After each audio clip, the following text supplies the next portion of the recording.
It's your boys, NERDtv, back with another broadcast, and I am back from vacation. You had the pleasure of listening to Taylor and Scott go at it last week, but now Jay Stan is back in the building. But I did bring with me Scott. Pushibunik is still out, but we'll get to Scott here in just a moment. We're coming at you live from the 1.5 mile Kansas Speedway. Track weather looking pretty toasty, 99 degrees, but a track ain't one to be messed with. But 75 though on the track, so or in the skies. So that as we've seen it with iRacing in their latest patch, the track surface will dip down probably below 90 when this race is over. So it just causes a multitude of changes that the guys have to deal with throughout the race. We got 167 laps. That is a lot of laps to have the track temperature cool down. Maybe the grip changes throughout the race. You might see people go high, then back down to low. It's going to be all over the place with the progressive banking that you're accustomed to the new Kansas layout. But my name is Jay Stan, of course, and then over my shoulder to the right-hand side of your screen, I do believe you're going to find Mr. Scott Martin. How you doing tonight, man? That's me. I'm good. How are you? Good to have you back. Yeah, appreciate it, man. Took 1 week off. The producer, Mr. Dustin, you see his name currently on the screen without an image. He's probably hiding because he gave me some talking.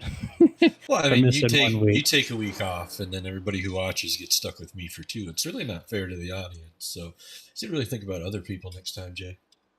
I already look like I'm 15 now. I sound like 15 with your voice next to mine. Yeah. So I'm being belittled over here, but it's fine. Just here chilling. So, it's good to have you in the booth with me. It's the first time we've called together for anything. And you're one of our sponsors too. So it's like it's so perfect to have you on board to kind of help us out whenever Pushibunik needs a little extra time off. He'll be back, I think, in 2 weeks, as what I'm seeing. He's got some schoolwork and some cruises to take care of. So when he comes back, then you should be relieved of your temporary duties. But nonetheless, how you like Kansas overall over there? Well, I took the opportunity to run the cars around a little bit here when the session started up to see how different it would be from the trucks that my man, producer Dustin Logston and myself have put probably 6-8 races together in the last couple of days. It's a lot different in the car. I think that we might see a lot more guys overdriving into the corners and leaving the little stripe here at Kansas as well. But, we got a pretty talented group of guys here. You know them better than I do, but I was really impressed last week at how clean these guys drive. It's really hard to put on an independent league with 30 cars and have everybody really, for the most part, race the right way. So pretty impressive group of guys that we're watching here, and excited to be here tonight and call it. Yeah, I think this is probably the first time, maybe second. I'll have to go back and look at the stats, but 31 entries. It's the first time, like I said, I think I've seen 30 entries for the Cup Series, and that's great. That's awesome. That's what FTSR is really looking for. And for this short season, there's only 10 races compared to their 13 they usually do because they follow the actual NASCAR schedule, right? So you get 13, 13, 10, and that's how you get your 36 races in. It's a little shortened week or a season, but the lack of drivers, that's definitely not a problem. 31 entries. We're seeing some new guys. We're seeing some familiar faces. I know I wasn't here last week, but I caught up on Mr. Paul Bergoli, rookie into the series, coming through as this, an awesome performance last week. But Stephen Allen, that number 14, got win number 1 for the first race. Right now, on top of the charts of the final minute of practice, this is the name I'm used to seeing, Mr. Nicholas Moreau. Dustin likes to call him Rocket Man Moreau, just because I think he had 9 poles in a 13-race schedule last season. How do you think he performed last week? And again, my first night, it's a little bit nervous. I believe he was strong in the beginning of the race. I don't remember how it finished out, but I want to say he might have been involved in one of the incidents that we had here. So we didn't talk about him a whole lot last week. Sorry. No, you're good. 4th place, only 4 points out. So, I mean, if he got involved in anything, it looks like he definitely got that car fixed. I could just be making it up. I really don't remember. That's true. Really, I was just trying to make sure I didn't step on my own tongue or on too many of Taylor's plugs last week. So Yeah, I'm in that's here with the cool. professionals from NERDtv. I mean, this is a big deal. It's a big I mean, deal. I'm coming up on almost a year doing it, and I've had to So what do we break get? out Like of a Emmys, big shell. Grammys, Tonys? What do we compete for here? Because whatever it is, we're gonna win it. It's just we got to compete against ourselves. We got to be better than one another. And but we got this though. It's no problem. It's only race number 2 for you. It's cool Well, though. you're in the number one Maybe truck. we'll see you more often. Well, I got some other stuff going on. Keeps me a little bit You know, occupied, but you know, let's see how it breaks down. qualifying. That side job I got, eh? Yeah, I mean that's definitely most important for sure. That's what keeps the roof over your head. But qualifying is going on. I'd like to do a couple of plugins if I could for the for our sponsors. We got a new sponsor on board. I want to give them a shout out first. We usually, don't do that in first, but Roasted Gems Coffee. If you go to roastedgems.com, they have 4 pages, I think even 5 pages of different coffee ground flavors to choose from. And I know Dustin's got some couple of bags that he's tried recently, and he has absolutely enjoyed those. So if you guys are looking for a little wake me up in the morning, or if you like a coffee drink at night, either way, roastedgems.com and pick yourself up one of their awesome tasting coffee ground bags. And then also, as we were watching the league, FTSR.net, I always like to shout them out, usually first, but this case changed up a little bit because I like to give some new sponsors some shout outs. But if you head over to FTSR.net, this is the league you're watching right now. This league has been running since 2006, back in the 2003 days. Joined iRacing officially in 2017. So 5 years this league's been doing it here.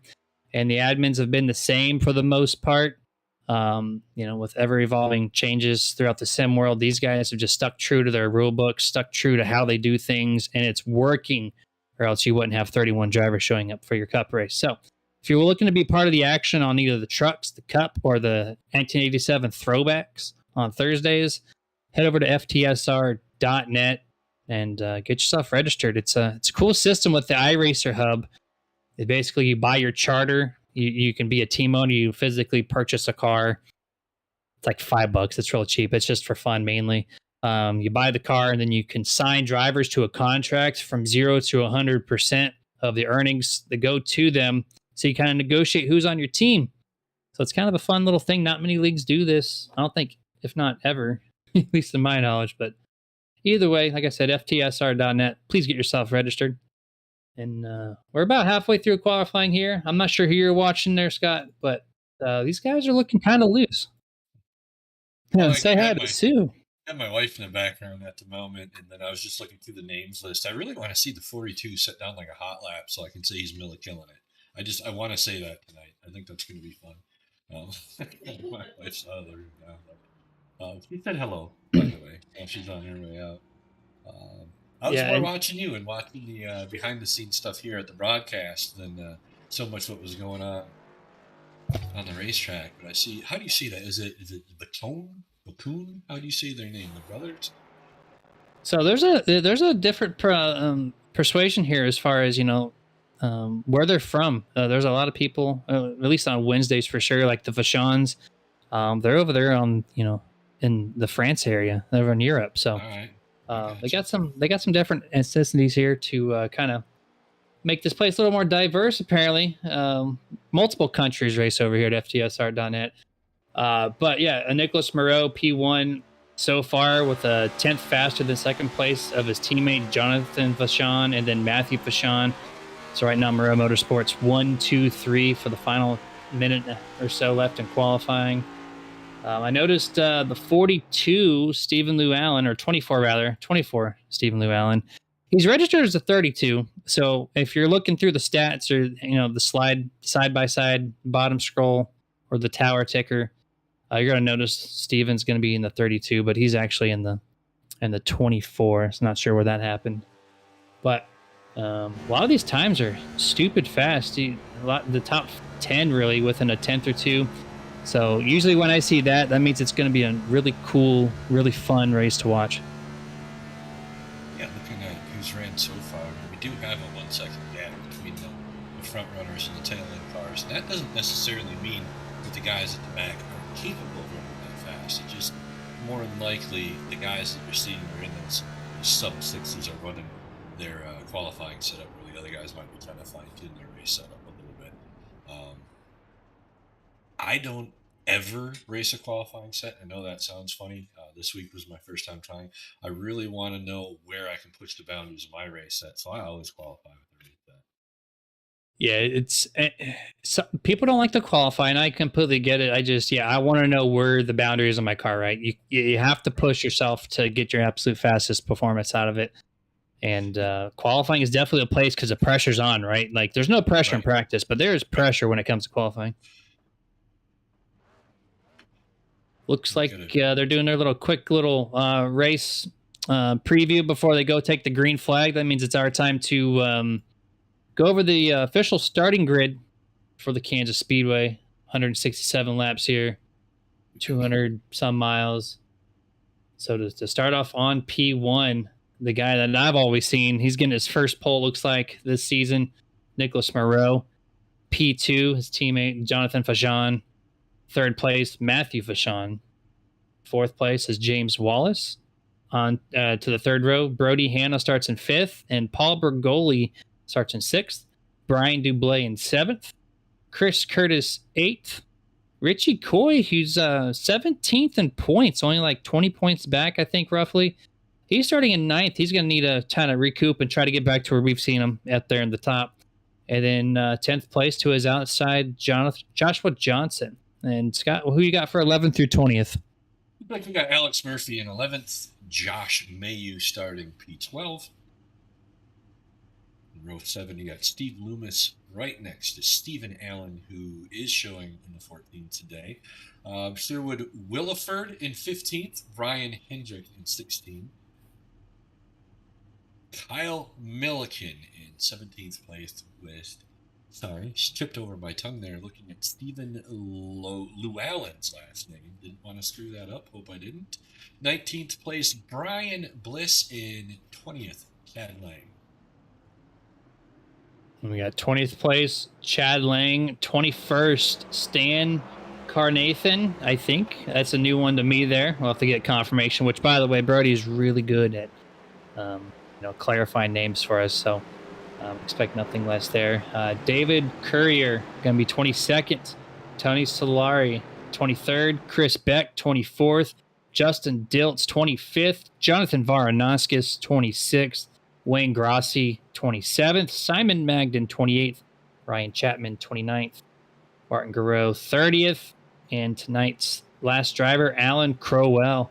Now these guys are coming up to turn 3, so they got 2 more corners before 31 cars takes the green flag for 167 laps here at the simulated world at Kansas Speedway. By the way, quick shout out to iRacing.com if you're looking to start your sim racing career. Of course, you're watching the simulation to beat, which is not going to happen. That's at iRacing.com. Nicholas Moreau waiting for the green flag to fly here. We see late Larry being premature at this time. I think we called him premature Patrick last year or whatnot, but there he goes. Green flag is out. 15 Nicholas Moreau off to a 1-car advantage here. Heading off into turn number 1. Single file for the first 2, then the side-by-side all the way back. Yeah, nice smooth start for these guys. Glad to see we're not bumping and banging like every public live we've had this week. It's funny you mentioned that, too. I had a couple races here this week in the trucks as well. And let me tell you, my experience was completely different than yours. These guys put on an excellent show. This is going to be more like what I've seen, which is very clean side-by-side racing. They're not super aggressive. They give each other lots of space. They know it's a long race. So, but at the same time, I've not seen 31 cars, and there's a lot of new names. So, the dynamics could change a little bit until they're comfy with everyone around them because, everyone drives a little different, and you get accustomed to some people around you. You know how they run, but then you see the new names, and you don't know. So you're a little more hesitant. Maybe you try to, push them a little harder to see what they're made out of. But at the end of the day, these guys always put on an awesome performance. And little ball or 15th place here. They got 2x2x2 still, pretty well grouped up. It's a pretty good battle here outside the top 10 even. I'm watching from the blimp coverage here. That's really the only spot in this line where we had them going side by side. looks like you were saying they're going to be cautious. Wait for those gaps to open up between the cars in front of you. As I say that, the 44 just got rear-ended a little bit, but gathered it back up. They'll get out of the corner just fine. Yeah, looks like Richie last corner entering turn number 1 gave not so much room to the 31, able to make it through clean though. Gave a quick apology out, which is unheard of on those open sessions that you talked about not being the cleanest. When someone even doesn't give someone enough room here, they even apologize even if there's no contact made. So it just shows how well they respect each other out here. They're still running pretty good. Right now it looks like you almost have a 3 wide here for 14, 15, 16. That quickly settles out. As you see right now on your camera, you have the Richie Coy and that M&M sponsor now with AC Delco right in front of them. That being the 98 there of Curtis. And pretty good battle all around the track. They're still side by side for the most part throughout here. I'm scrolling through the field, Scott. I'm not seeing many single file cars. There's a lot of double file, including the race you're watching right now, which is just outside the top 5. Yeah, I'm hanging out towards the back. I guess I have an affinity for those guys because in my splits, those are the people I know, right? Little more single track back there, not a whole lot of side by side. But even the guys up towards the front of the pack that are running side by side, they're doing it with more caution and patience than I've seen all week. And you will continue to see that. And there's definitely some strategy that be played here. We know Fury Motorsports likes to change it up. I think they like to pit a little bit later on these 1.5 miles. You might see the Vachons and Moreau push a little harder early. They like to lead as many laps as they can, but at the end of the day, they still meet up in the same location, battling for the race lead all the time. Outside of that, though, everyone's on their own agenda. You know, it's open setups here. It's 167 laps, so you have time to do whatever you want. If you're Team Ferrari on the F1 side, you can just count yourself out of the race, but I think these guys all know how to plan better than the F1 Ferrari team. Well, and you see the 2 distinct lines that the drivers are carrying. You've got the same line most of the truck guys that are grabbing, which brings you a lot lower in the corner early in the race. Then you got a good majority of these guys that are running up higher, and they're able to maintain a little bit higher speed, but I think they're going to pay for that on the long run. I think that's going to chew up the right rear, and then they're not going to be exiting the corners real hard. Just what I'm thinking, but, you know, that's why I'm here, just to say random stuff and keep people occupied. It's really hard to, like, in iRacing, you have to use the right rear, and even in the real world, you have to use the right rear, because if you use up the right front, the long run, you can just throw it away and count yourself out. You have to be there in that long run, so you have to kick that car a little sideways, and I'm pretty good at that when it comes to the flatter tracks like Iowa, of that nature. But when it comes to these bank tracks that are over 20 degrees, I just struggle with it personally. I know if I run the bottom where the car's a little looser, I can kick it sideways and maybe make the long run happen. But I also know in iRacing, if you run the high side, you're faster, right? Which iRacing counts that as some extra tire wear, some extra heat buildup in the tires. So you just have to, there's a good balance, and everyone's got different setups, and they're going to tackle it differently. And so I was saying earlier in the pre-race, you have to keep an eye on it. This line will be dynamic. It will change over the time. And as the temperature drops, it'll get a little more racier. And I think in the next 15 laps, if it stays green, then you're going to see the guys who burn their stuff up early are going to have to conserve to, you know, make that long green flag run. But the guys that were slowing it down on entry, taking the inside of that corner, they're going to be able to hold that same speed in about another 15 laps. It's interesting to watch the different strategies come into play. We're seeing one guy kind of starting to move up through the field, or at least a couple spots anyways. James Wallace, who just passed Matthew Vachon, who started third. He's now moved himself, or James Wallace moved himself into third now, and he's running some pretty dominant times here. I think he might be able to get to Nicholas Moreau in the next 10 laps at his current pace. This is typical. Like I said, the Moreau Motorsports like to try hard as they can to keep up front, and sometimes that falters them. It makes them drop back a little bit toward the end of the run. And you're seeing it early with the 26, who's now under pressure from Brian Dublé to try to get inside fourth place. Yeah, that goes right into that strategy that we talk about. You know, it's good for the bonus that you led a lap or 2 or 7 or 8, but did that cost you 6 positions before you were able to get to your pit stop to get some new tires? Yeah, that's why practice is so crucial to give these drivers an hour long. You have to analyze the data. You have to look through the laps and say, hey, did I lose 6-7 tenths within the first 30 laps? If I did, I need to There we rethink. go. Got our First first caution is caution. out. Go ahead, sir. Yes, sir. It looks like the 27 initially coming out of turn number 1 and 2 with the 14 of Lane Allen backwards. I think the 17 might have been at the front end of that. I watched it kind of unfold on my screen.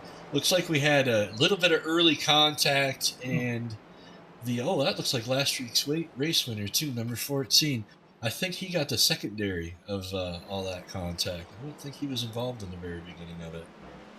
You're going to get a couple of angles, at least to try to, but 31 bounced off the wall, and I don't know what you saw on your end, Scott, but I saw the 31 bounce off the wall a little bit, and then his car disappeared, and then Lane Allen's car, I had the weirdest sensation there coming off his car. It got pushed really far down the track, and then it looks like rubber banded, brought his car back up the track. It like almost threw it. It was really weird, but he did collect the 27 as he swept back up the track, so total 3 cars. So Jonathan Varanaskis, Lane Allen, and the 31 there, that Rumble Racing machine as well, of Alex Murphy involved in the first caution this evening. Yeah, at least on the sim stamp numbers, what I'm seeing is that in the 17 and the 31 had a nice blink here. Even on my replay, it's pretty bad. Yeah, it kind of strobes in and out, and the next thing you know, the 14 is sideways. Yeah, so if we can get some awesome coverage of it, we'll do it. But even with the lag, it's, everyone's computers run differently. That's one of the things with the sim world is I might see a wreck and somebody else might not, depending on, internet connections and whatnot. We're all spread across the country. Right. And so the nice view thing is not about the what best. we can do is we can focus on whichever part of the race or what cars we want individually as well. And I was just happened to be cycling down through those guys when that hit right outside the top 10. Yeah, super unfortunate too. And these guys practice, 2, 3, 4 days at some points. Maybe not all day, but they definitely throw in some hours, and they even host a practice session a day or so prior to the main event, because the Cup Series is their prestigious event that they host every Monday at FTSR.net. And to come in here 14 laps in and you have an issue like that kind of takes out of the race by internet connection, you have to feel for it, right? Well, in your last week's, winner, and suddenly find yourself a lap down 15 laps into a race, and the fault of the mighty internet gods. You can't really help it when you blink out. It's sad to see, but there's a lot of time to make it up. Maybe we'll get another caution. He'll get that lap back. That's a nice thing about having a longer race. If you can make it up in an 80 lap official race, you can definitely make it up in this one. Yeah, hopefully the damage isn't too much there for the 14 to kind of come back. That'd be such from a high to a low, big roller coaster of emotions as far as a driver. Like, yeah, I'm in the first in points, so we're going to do great, and then come into this race and get wrecked so early on. Like, hopefully get that car repaired and back up to speed. Before the green flag does come back out, quick shout out to one of our sponsors this time, iRacingIFlag.com. If you head over there, they have this really cool system. It's a 3D printed unit. It sits on your desk, and it has 64 LEDs that display up to 30 different iRacing notifications, whether someone's high, low, if any of the flags that come out, it displays it in a really bright color there. And it's only like 4x6. It's not big, so it doesn't take up much space at all. But it's much better than having that little flag in the top left that iRacing gives out by default, because you can kind of miss that if you're focused on what's in front of you. This product makes sure that you can stay focused and catch everything that's going on around you. Head over to iRacingIFlag.com. Once again, we got a promo code SUPERNERD there in the green text at the bottom. Going to save you 15% off his product over there at iRacingIFlag.com. And I have not accidentally entered a closed pit since I got my iRacing iFlag. Now, that's what I'm saying. I'm not sure what your percentile, your averages of coming in a closed pit, but it sounds like it's already improved. Right? We'll have to check Mr. Pashibinek on the fact check to see if you've improved your stats on that one. Helpful. I run both their iBar and their iFlag, and they're amazing products, extremely useful. wouldn't plug it if I didn't like it. You know, if I thought it was garbage, I would say not enjoyable thing the product that I have. And that's great to hear some, personal feedback from more than just one or two people, right? And that no one else has that product too. It's really a one of a kind, genuine product that can change how your sim rig works and looks. Right? You can have all the fanciness with the roll bars and the triple screens and whatever kind of seat you're sitting in, but you have that. It's just like it's something in your rig that nobody has, and you can say that with almost guaranteed certainty on a broad spectrum. And actually, ignore the green flag. I don't actually. Yeah, green flag's out. Actually, I had my camera a little backwards, but we're back to green flag action. Looks like the leader in the 97 this time, Jonathan Fashawn, with a one car length advantage. But James Wallace on the top here, making a great run on the middle groove, is going to get to the outside of the 97. Is he going to go side by side for him for the race lead? Coming into turn number 3. And this is the one nice thing about restarts, when you've got a group of talented guys like this, you get them racing side by side. Unfortunately, there's just not enough room here to go 3 wide, so you don't get any of those good, exciting calls. When we do, it's usually followed up by a caution flag. The only thing going for you at Kansas is you have 3 different grooves. They're literally progressive banks, bottom, center, top, and it's a 1 degree transfer per lane that you choose. So if you're going to run 3 wide somewhere competitively, this is the track you want to do it. Not saying you should, like you just said, because it's probably going to end up in a caution. At least, especially with 167 laps and you're on lap number 20, there's no need for 3 wide unless you know without a doubt you're going to be passing both of those cars, no problem. If there's like a mistake or something. But outside of that, these guys do a lot of 2x2. You know how to run door to door, no problem. We usually don't see any wrecks on that kind. You speak of 3 wide, we got the 24 Lou Allen, the 03, and the 11 all going 3 wide, and now Brian Dublé 3 wide entering 3, as you just saw on the tail end of that feed. And the 37 just clean through the inside, or the middle lane rather. There's a lot of grip, it looks like, on that mid groove. Yeah, you can shoot that hole for a minute, but I sure wouldn't want to stay there through a whole corner. And the dog leg's just brutal here. You see right there on NERDTV's replay, Brian Dublé just split the gap. It was opened up for him, and he took it, and he shot out like a cannon. And now he's already under attack of that 24, Mr. Stephen Lou Allen, trying to get himself inside the top 15. But right now, Nicholas Moreau is sitting there in the back, currently in that 15th place, running alongside the inside of the 42 of Kyle Milliken, trying to get around him, and he just does not have the speed on the bottom of this track. So he's on the not preferred lane right now as they're about to go 3 wide once again. Brian Dublé with some speed. Oh, slight contact there. Did not wreck. Oh, and the 15. These guys are trying to wreck, and they're not doing it yet. The 15 aggressively comes back onto the track. Open field. No problem there. But he lost 5 or 6 spots getting loose. That's 15's got some issues going on there, Scott. Hey, took a left, Clyde. You took a left. You can't turn left right there. You got to go straight. Well, I mean, they always say go fast, turn left, and you have to turn straight at some point in time. Well, you gotta let it hold there, and then just give it a little suggestion to go left. There's not a whole lot of steering on this track, I guess, depending on how you've got your pinion set up. I know that when we were talking before practice, if I got up by that wall, I felt I was doing an 18-1. But if I run that inside lane down at the bottom, car feels like it's more 10-1, 12-1 for, terms that I know from the truck. I don't know the pinion well enough, but it's a huge difference. You're a quarter turn to the steering wheel if you're running on the outside of this track right now. Yeah, for my brother being a certified mechanic, I am in no shape or form obligated to talk anything mechanical, especially with the rack and pinion setup. So a little ashamed of that. But, if you have your setup tuned well enough, you want to use that right rear I said earlier. So if your car's kicking sideways, you barely put any wheel input into the thing, and it just turns for you. Steer it with the pedals, my man. Steer it with the pedals, right? Yeah. Yeah, exactly. And then if you get loose like the 15 did, then that's what we call oversteer, or getting loose, depending on what side of the motorsport world you're in. But that 67 going back to the lead, really impressed with how he's running so far. He got the lead right off that restart there, exiting turn number 2 on the initial lap out. And right now he's got a 4 to 5 car length advantage over second place still, Jonathan Vachon, as the top 5 has kind of really spaced themselves out. Right inside or outside the top 5, Brody Hanna's trying to get around Paul Bergoli for opening season here at FTSR.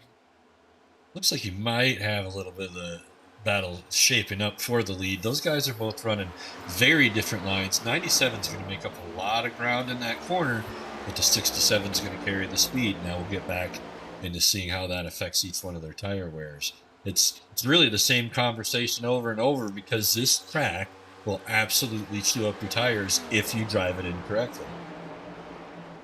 You really do. Like, you have to know what part of the corner you're going into. If you're going in high, you know how to have to set it up. If you're going to the bottom, you know you have to lift extra early to kind of compensate so you don't destroy the right front. This track is so fast. I know it's a newer paved track, but iRacing doesn't care. It's a simulated world. iRacing does not know how old this track surface is. It just knows where the bumps are. Right. And how much degree of banking this thing has. Outside of that, like, it has a very consistent tire wear. And if you drive, this is such a fast track, right? So if you overdrive it, you're just overheating that right front. And I've noticed too with these next gens, they have that low profile tire, not as much tread as the previous car. So more heat builds up quicker in this tire model, and it could definitely ruin your race real quick. Well, and you lose that little bit of roll that you get from the sidewall too. You know, just looking at the lines that they're running here and how they're able to stay high and against that wall, I wasn't able to do that in the truck at all. It just didn't want to be up there.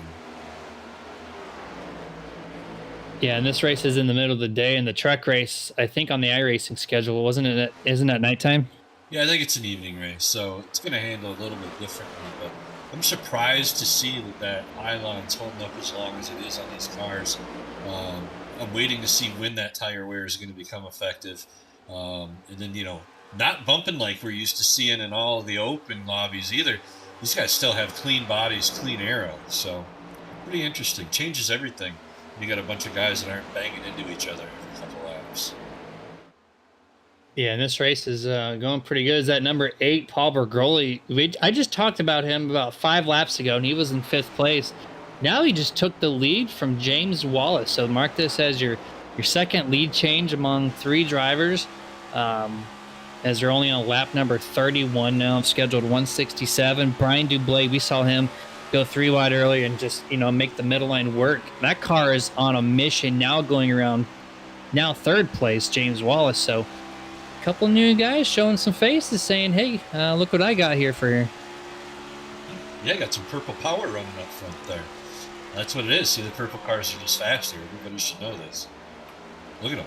They're gone. Checking out. Half my car is purple now with the Nerd Wraps promotion, and I can tell you for a fact. Is it the front half or the back half? Oh, it's the front half, and I think that's where the aerodynamic advantage is coming from. There. So see, if it was the back half, you'd be loose all the time. You'd be trying to pass the front. I like your thinking. So I'm definitely going to make a special car all purple. And in that case, I should be winning every single race. I'm just kidding, because I don't have that talent. Walmart can't sell me enough talent to get to victory lane. And aisle 5, man. It's like the 7 is having a little bit of internet issue there. I'm watching him blinking in and out. And that's not good, because he's running side by side at the moment. Yeah, 47 there, Ryan Hedrick. It's always sketchy when you see a guy blink. I know probably everyone that's watching the broadcast has been a part of some form of iRacing racing, but when iRacing lags, the car just doesn't blink. Sometimes it has like hydraulics and it bounces up in the air. Right. It'll flip over. It goes across the track. Like, it is so scary. And so I think maybe the 47 did a wall ride. And I'm sure that Brian Hedrick was like, you know what, it's too early, and we just back this thing up a little bit so I don't get involved. Was smart. That's a smart way to race right there. It really is, and the 7s continue to blink a little bit. But outside of that, everybody else looks like they're pretty stable, and it's kind of calmed down out there. There's only a couple cars going for position, so they're kind of in that mid-race lull, trying to keep care of their stuff. Well, Dustin and I were talking yesterday. This track's really it's a rhythm track. You know, the first couple, you're trying to figure out when the back end wants to kick out, when it's going to slide around. Once the tires warm up, you kind of settle into your groove. It's just about rhythm. And interrupt it long enough to get around somebody. Try not to pass two at once if you don't have to. Save the tires and, set up for the long trip. That's what you have to do. And I want to kick back to your pole sitter, Nicholas Moreau. He has not been able to progress since that restart. Not sure exactly what brought him back there, all the way back to 15th, 16th area, but he's been stuck back there. So he usually has a pretty dominant car when he falls back like this. Within 20 laps, he's made himself back in the top 10 or top 5. And right now, he's got to communicate with his teammates to try to see if they can maybe group together and get this Moreau Racing team back up to the top 5. Yeah, and he's staying exclusively up on the top of the racetrack. And that's not something that a lot of these drivers are doing. A lot of them will still come in and cheat a little bit. He has been staying right up in that third lane all the way around.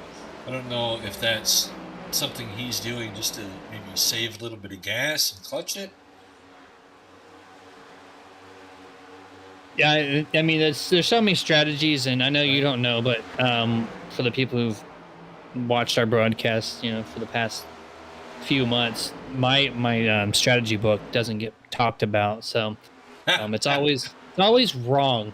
So I'm not even going to try to speculate on strategy, other than they have multiple versions of what they can offer for us to pay attention to. But I do know Kansas, one thing, you have to set up for the high lane or the low lane to be, to kind of be at your best performance.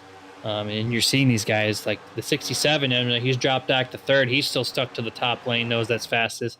See Brody Hanna right behind him.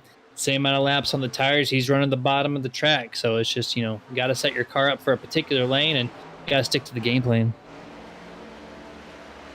At what point do you think these guys are going to start coming in now and making all their pit stops? Looks like we've had a couple drivers come in, but when do you think we'll start seeing them in mass? What's a good in the car? What's a good target number to come in on? Well, that's that pit strategy book that I don't bring to the table. But if I had to take a chance at what we're looking at, I would say maybe 20 more laps. So we'll say close to lap 60 is what my assumption is here. 53 laps out of them, so that's why I was wondering what the cars were capable of. Yeah, and these guys run a certain amount of tires too, so they have to take care of their stuff. Five sets in total, 1 on the car, 4 on pit lane, which is a decent amount, especially since these guys don't have many cautions. We had the one early on for internet, but outside of that, the racing's been super clean. Everyone's spaced out.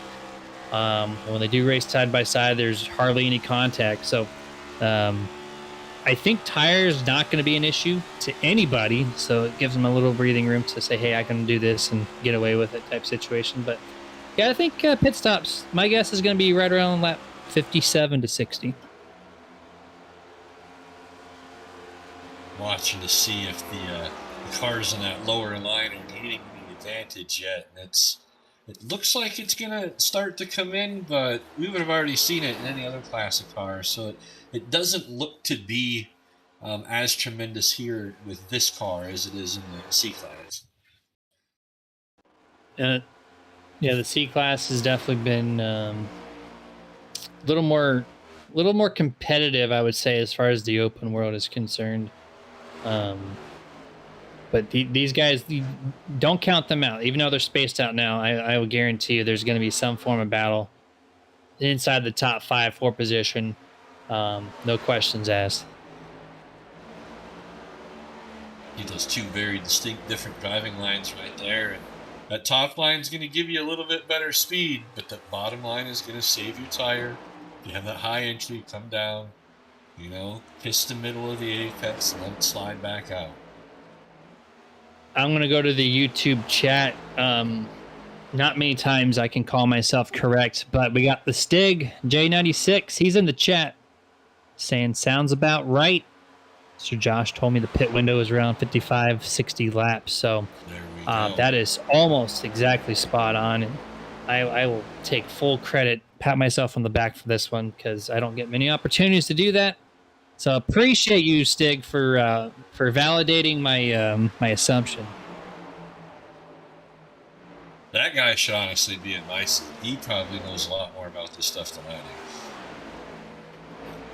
I mean, you've been in this world enough, so we're all accustomed to what NASCAR and how they run. But leagues have different fuel mileage. You have the option now in iRacing to limit how much fuel goes in the car. So everywhere is a little different. It's hard to tell. Going through the field here, we're starting to see some cars go a lap down. Some picking some early pit stops. I think Jonathan Vachon, 28th place right now. Looks like he's got a early fresh set of tires. He's the first car one lap down. 27 Navarnoskis, he's also one lap down. He was part of that wreck earlier on. Probably a little bit of damage is kind of holding his performance up. But it looks like Vachon, that 97, who was running top 2, top 3, he made an early pit stop. He's one lap down. But, of course, when you do that, you're the first car to pit, and you're running half a second faster each lap, even a full second at times, depending on how many laps are on your tires. So he's making some excellent ground up early on with the strategy call. Well, you got to make sure that you have a driver that's an athlete and a crew chief that's a mathlete, because when the math problem involves the alphabet, you want a guy there that's going to crunch all these numbers for you. These guys are probably... Oh, go ahead. Sorry. I was saying number 4, Chad Lang exiting his pit stall now and getting back onto the racing surface. So we see the second car coming down for their pit stop. Number 44, Chris Beck as well. So 3 cars in. This might be undercutting my initials call here. We'll have to see exactly as the rest of the field continues to go around the track. But I love what you said there. Athlete on the track and mathlete behind the wall. That's... Yes, I don't know if I've heard that before, but might have to take that from you. I'm going to trademark that one.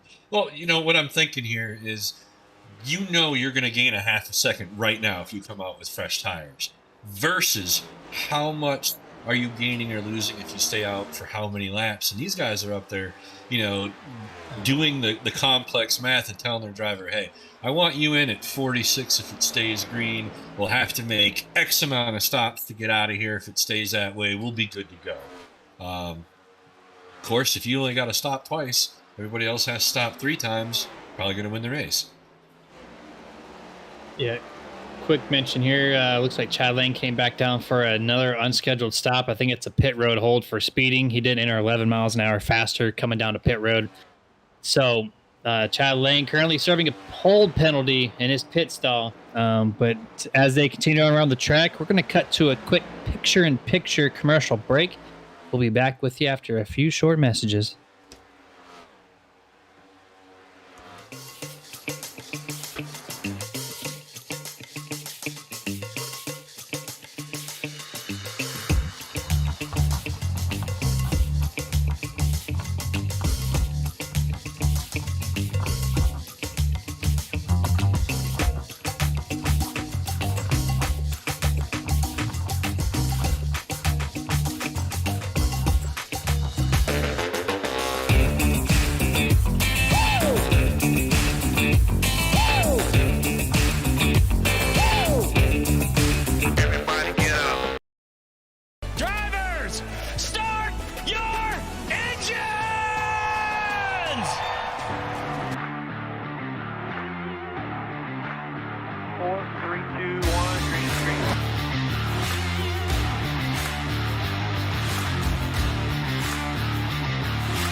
The vibration in this car is the worst vibration that I've ever had, and the shifter's broken again.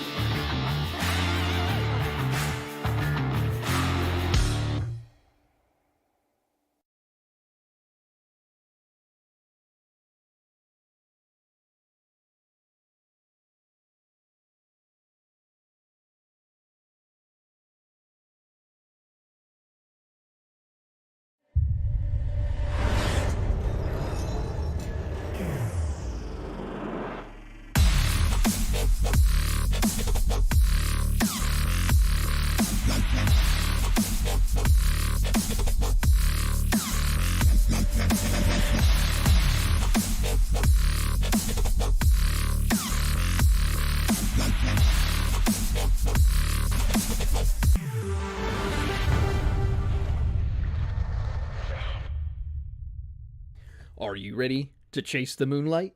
Community-based and talent-driven, Moonlight Speed Concepts has what you need to take your iRacing experience to the next level. Founded by passionate owners that care about the community and housing some of the top setup builders and drivers on the platform, Moonlight Speed Concepts offers custom paints, driver coaching, and setups for dirt, asphalt short track racing, and e-NASCAR competition. Partnered with top brands in both real world and simulation. Follow us on Facebook or visit moonlightspeed.com and find out why these businesses chase the moonlight and why you should too. Moonlight Speed Concept, where all we chase is moonlight.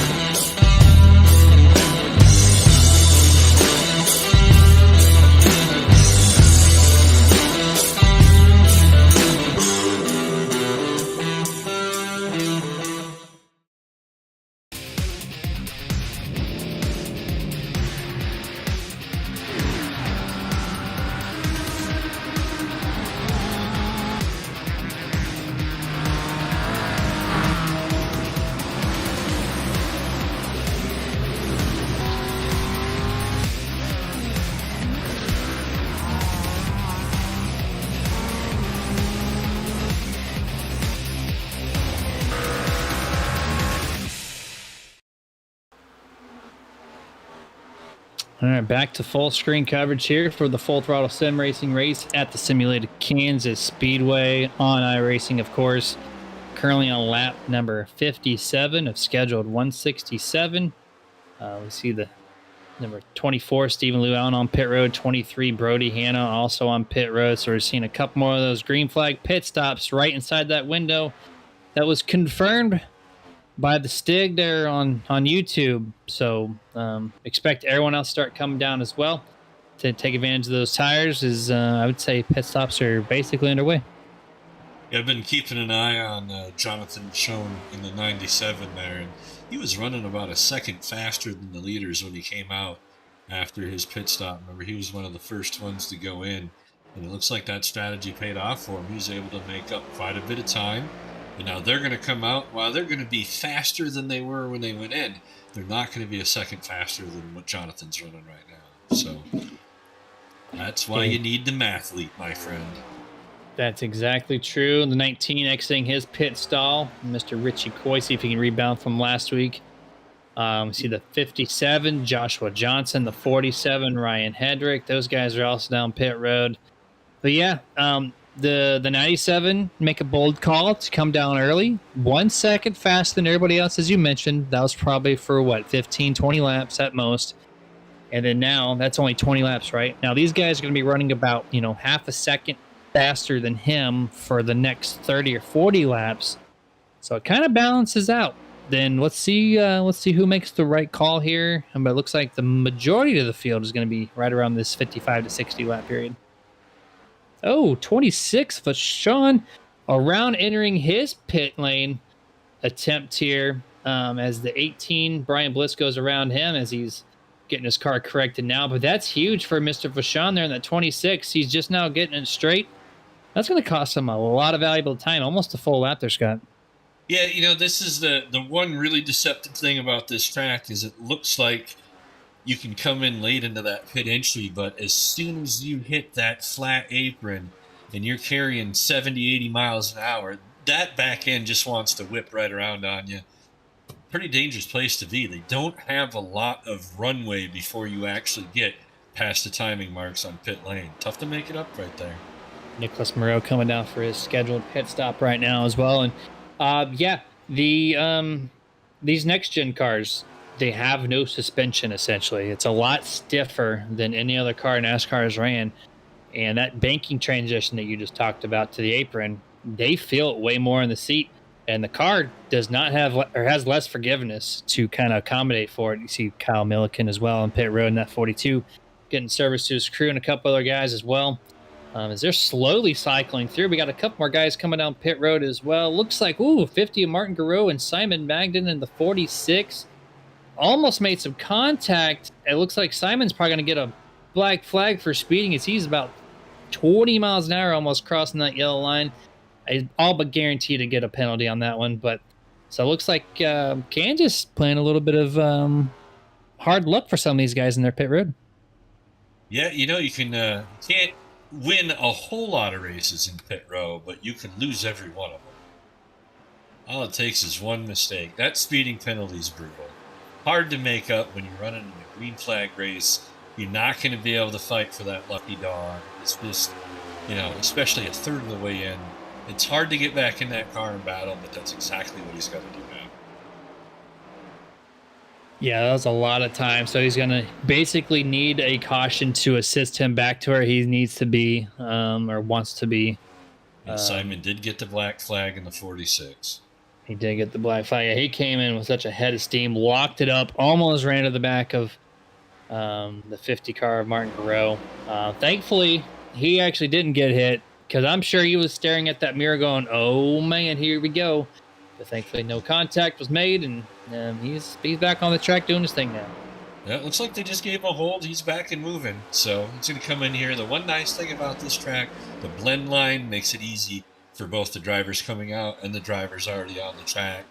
So there's not going to be a lot of wrecks when you see the difference in speed between the two cars.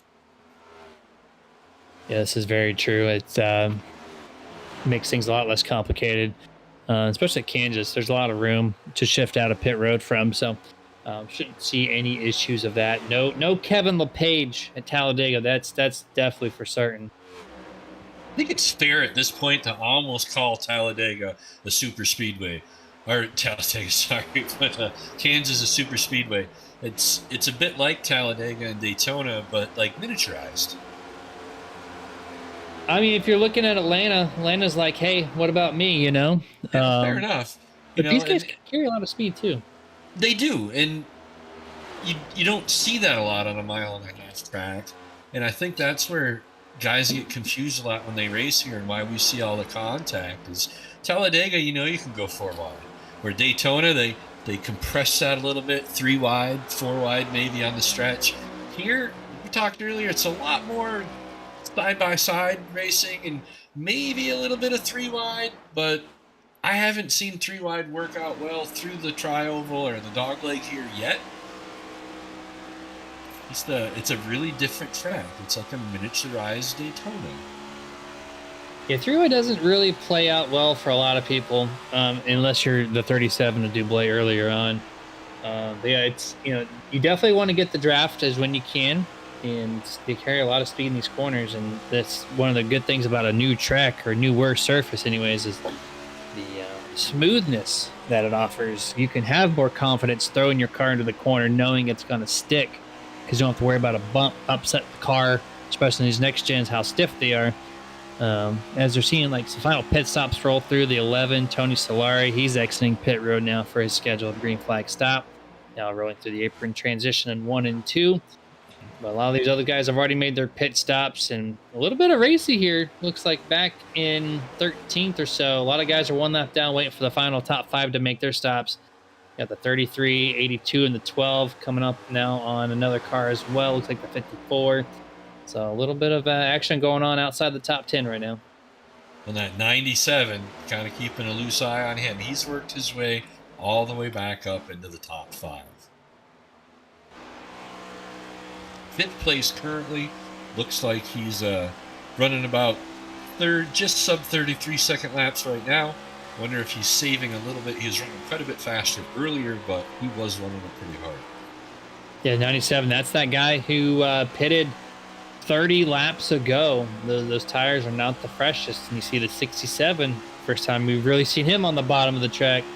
He's making the pass there with his fresher tires over the 97, the Jonathan Vachon. So we're starting to see that transition where the guy who made the bold strategy is starting to fall away a little bit. Now, the key is, where does he end up? Does he end up back where he was? Did he make some ground up? Did he fall back too far? And doing that call early to kind of short pit kind of tells you, hey, don't do that or do it again when it comes to your second stop. Right. That's why we need Stig in here to mathlete this for us. We got another guy down pit road as well. Looks like the 54 of Alan Crowell. Last guy on the lead lap in 7th gives it up. The 27 also looks like he's coming down pit road. That's Varanaskis. He's currently sitting 2 laps down. Again, that was one of the guys who were involved in that earlier incident. I think I was on lap 13. One of 3 guys in total. Outside of that, we still have the top 6. It looks like not making any stops just yet, as everybody else is 1 lap down, waiting for these guys to make their pit stop. Well, that shows the difference in pit window that we have in our top 6 drivers, including the 97 that we keep talking about. Without a yellow flag, and everybody get back on the same synchronization, this could be a very big deal towards the end of this race.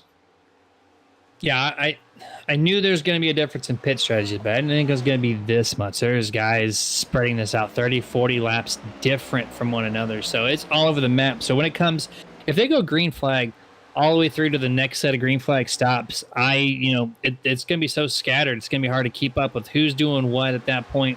So we'll just have to keep a close eye on everything on the track all at one time. You see Dustin right there with the pit strategy and the blue and yellow graph.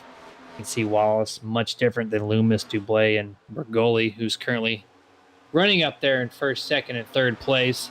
17, Loomis gives up 3rd place to make his green flag pit stop as he gets down pit road, and a little bit conservative. He was at speed at the white line as soon as you get down to the flat. So 17, really conservative there. May lose a couple of seconds over some other guys he might be competing with. And it looks like the 37 Dublé as well, making his scheduled pit stop right behind him. Also, the speed the caution comes out at the complete wrong time for everybody. 7th place on back. I mean, what do you do here? Now you have up towards of 10, 15. You see, oh man, the 57, that's Joshua Johnson. Heavy impact. Yeah, I didn't see what happened. I wasn't watching that part of the race. But that looked like he got into a hard and backwards and airborne. Yeah, so one thing I can tell on my end, you're seeing it here, is he was blinking a little bit, so we don't actually see. And then, oh man, what was that, Garreau in the 50, I think? He's using the illegal teleport device. And this is why NASCAR inspects the cars before and after the race. He clearly teleported into the wrong spot right there.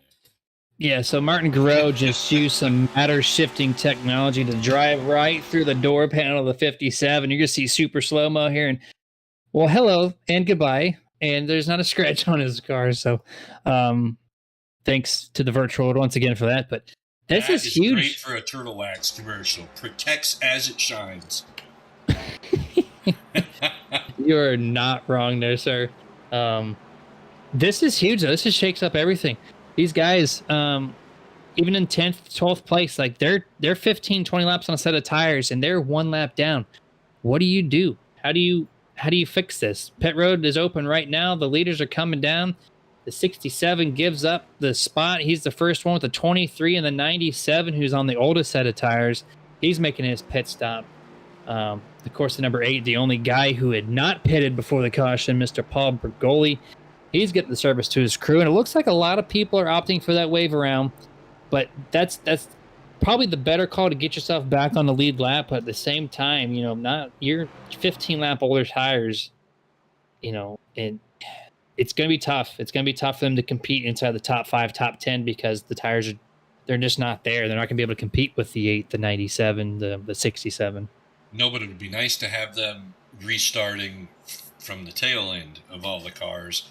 And let the guys at the newer tires up front, instead of having a mixed bag like sometimes get on the race, as many pit stops. Hopefully we won't see that here. Having said that, 15, 20 lap old tires, got to be real careful with them on the restart, because you might do one more lap in there and you might feel like you're on 35 lap tires if you slip them up on that restart a little bit. Oh, for sure. Yeah, tire spin. Definitely watch out for that. I made sure I have my camera on live, so I'll actually call the restart as it happens. 2 guys have backed out from the race, Mr. Varanaskis and Joshua Johnson, that 57 who did wreck this last caution. Both have shut the car down for the day, turning off the sim. Their day is done. And Scott, on the chat, Mr. Stig, you said he should be in the booth. Well, he said, I am not a mathlete. I just heard the pit window from my brother. So he's just a messenger. Well, and he's honest, too. I like that. Yeah, not taking any credit that's handed off to him. So that's a good call there. So as these guys are about 2 laps away from going back to green flag, which is basically at the halfway point almost. We're at lap 76 of 167, so we're just getting close to that halfway point. Love to do a quick shout out to one of our sponsors out here. This time, Scott, I'm going to give it to you. I want you to plug your business and what you're doing over there. Well, that's a little unconventional, but hey, Martin Sports. We are an apparel and textile manufacturer located in Ashland, Michigan. We put a lot of work into the products that we put out in the public. Our products range from racing gloves, batting gloves, to jerseys and suits and vests, and you name it, we'll make it. MartinSports906.com. We'd like to think that our quality is higher than everybody else's, but definitely not for the higher price. Just like MartinSports906.com. There you go. And we also are over here at the NERDtv. You've given us a fantastic code to use on your website, Super Nerd. 25% off. Huge discount for all of our listeners out there. As you said, with the you think you have the best products. If you talk to any driver, just like a NASCAR or a local short track driver, if you don't think you're the best, don't be in the business, right? Don't be on the track. And in your case, don't be in there, making product if you think you're going to be the 5th or 6th best, which the quality of work is there. So shout out to you for that. Thank you. We didn't come into the market to be in the market. We came into the market to set the market. And that will continue to be our goal as we move forward. Looking around, trying to see how that affected our guys. See, Bergoli's still up there. Is he in the pit? So Bergoli, he's on the track. He's got a lot of wave around. He's currently the race leader, but he's got a lot of people in front of him, like the 54, the 46, the 26, the 91, the 11, the number 10, 12. There's a bunch of people in front. These guys are all waving around, so they did not pit. They're going to be on older sets of tires, and they should be waving around the pace car right now. There it is, the lead charge. Burn them up a little bit more, trying to get this lap back too. Yeah, this is going to look weird. But this is a lot of cars, and actually the admin has just extended the caution for 1 lap. There we go. These admins at FTSR, they do not like throwing commands to alter the race naturally. But in this case, when you have over half the field trying to cycle back around to catch up to the field, it's probably the best call to let them all take their time and get up there without causing any type of mayhem. So we'll go 1 extended lap here before we'll see the green flag. You think it's confusing as you watched it right there to see everybody drive around and through the pace car. It can also be confusing when you're that 2nd, 3rd place car and there's 19 cars still in front of you and 10 of them don't know what they're supposed to do. You're not seeing that in this league, but you will see that a ton in the public lobbies. Yeah, if you register for a public lobby race, you know to expect to get, the bad end of the stick and hope for the good end. If you don't do that... The iRacing spotter just gets on your nerves and gives you PTSD anyway, because he's constantly yelling at you to pass this car, follow that car, stay behind that car, and then he just starts pasta. It's a little unnerving as a driver if you're not used to it as well. Yeah, if you've been in a sim for more than probably 2 months and you have the spotter on full chat, you probably go to bed hearing that in your head. After a half a day session of iRacing, past the something car. Right. If he could do it quick enough, right? It's pasta. If we could kind of convert the 2003 OG spotter pack, where they tells you it's a bonehead move, right, that'd be amazing. But these guys have a half a lap left before we go back to green flag. Looks like everyone's sorted out. Paul Bergoldi cycled through. He's still your race leader. Just under halfway through this event, James Wallace looking to kind of maybe not go so fast and so hard in the paint this restart. maybe he goes a little more conservative and saves that long run, because that 67 is bad fast. He just needs to conserve those tires. Brody Hanna's made his way up to 3rd place now. Jonathan Vachon running in 4th. 5th place, the 47 of Ryan Hedrick scored anyways, but he's behind quite a few cars. So I'm not sure if that's actually correct, because we got like the 1998 all in front of him. But nonetheless, about to go back to green flag racing. And there's the official green flag. It is back out and underway. Day with a decent start over Brody Hanna and James Wallace as he single files out real quick. That's going to bring Brody Hanna side by side with James Wallace as they enter turn number 1, Scott. Well, we only had the first 4 rows, side by side there. Everybody else is pretty spread out at that restart. So you're going to see some guys come screaming in here in 3 and 4 with some pretty big runs. You're already seeing a lot of 3 wide from it up on the screen. Got a quick mention, too, that Joshua Johnson did lose internet, and we did see the blinking, and that's what kind of caused everything to happen the way it did. So that definitely does not help anything, and expired him for the night. So internet connections for the 57, but going back to the racing action, top 5 looking pretty competitive. Brody Hanna's trying to get around the 97 of Mr. Jonathan Vachon there on the bottom, cannot make it stick. The 19 of Richie Coy trying to make some moves to get back to where he needs to be. He's the first car 1 lap down. He's got to stay in front of the 98 Curtis, which is directly behind him. So there's 2 battles here. You're seeing it inside the top 5, but really Richie Coy and Chris Curtis is battling for 15th and the chance to get the wave around. So this is gonna mess with the top 5 strategies a little bit, but it's definitely warranted. Well, and we're about halfway through the race now.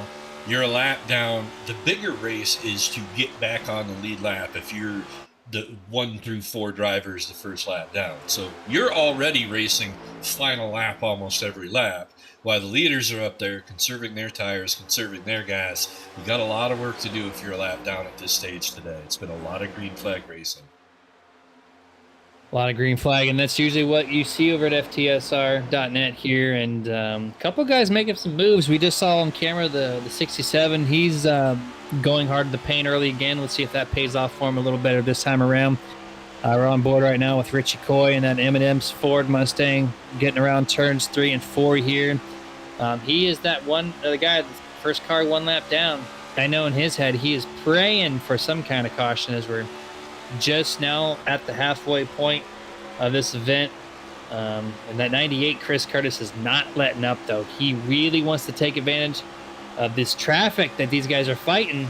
Even though they're top 5 traffic, it's still technically traffic if you're faster. So it's pretty cool to see 2 different races here in the same group.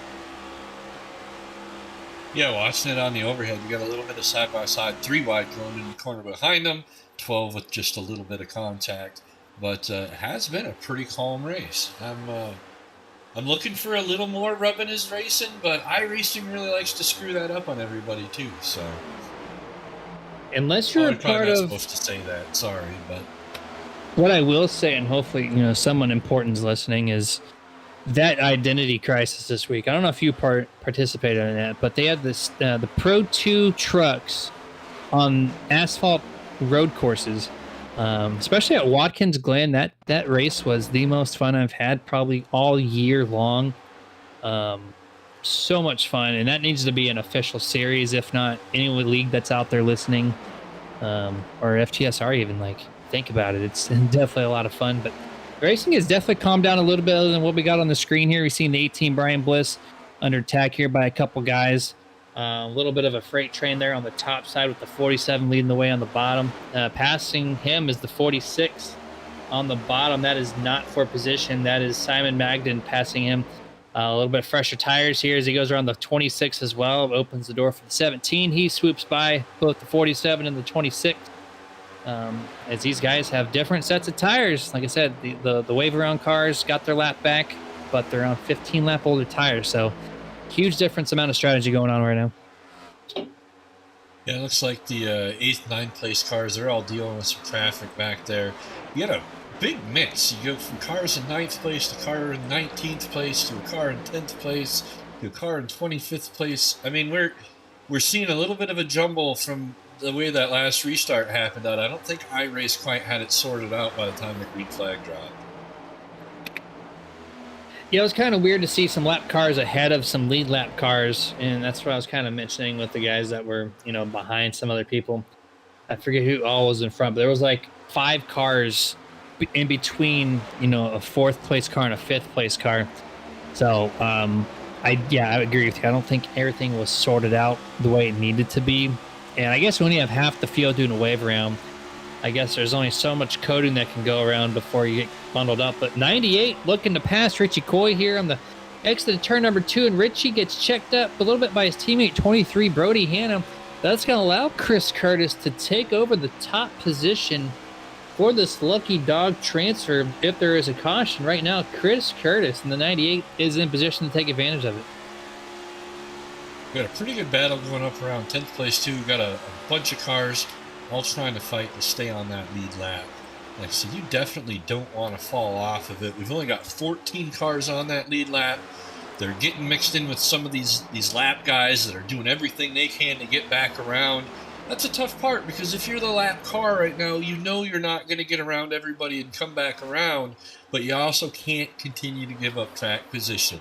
It's a real challenge at that point. Drivers are real at a huge disadvantage if you're 15th or lower right now.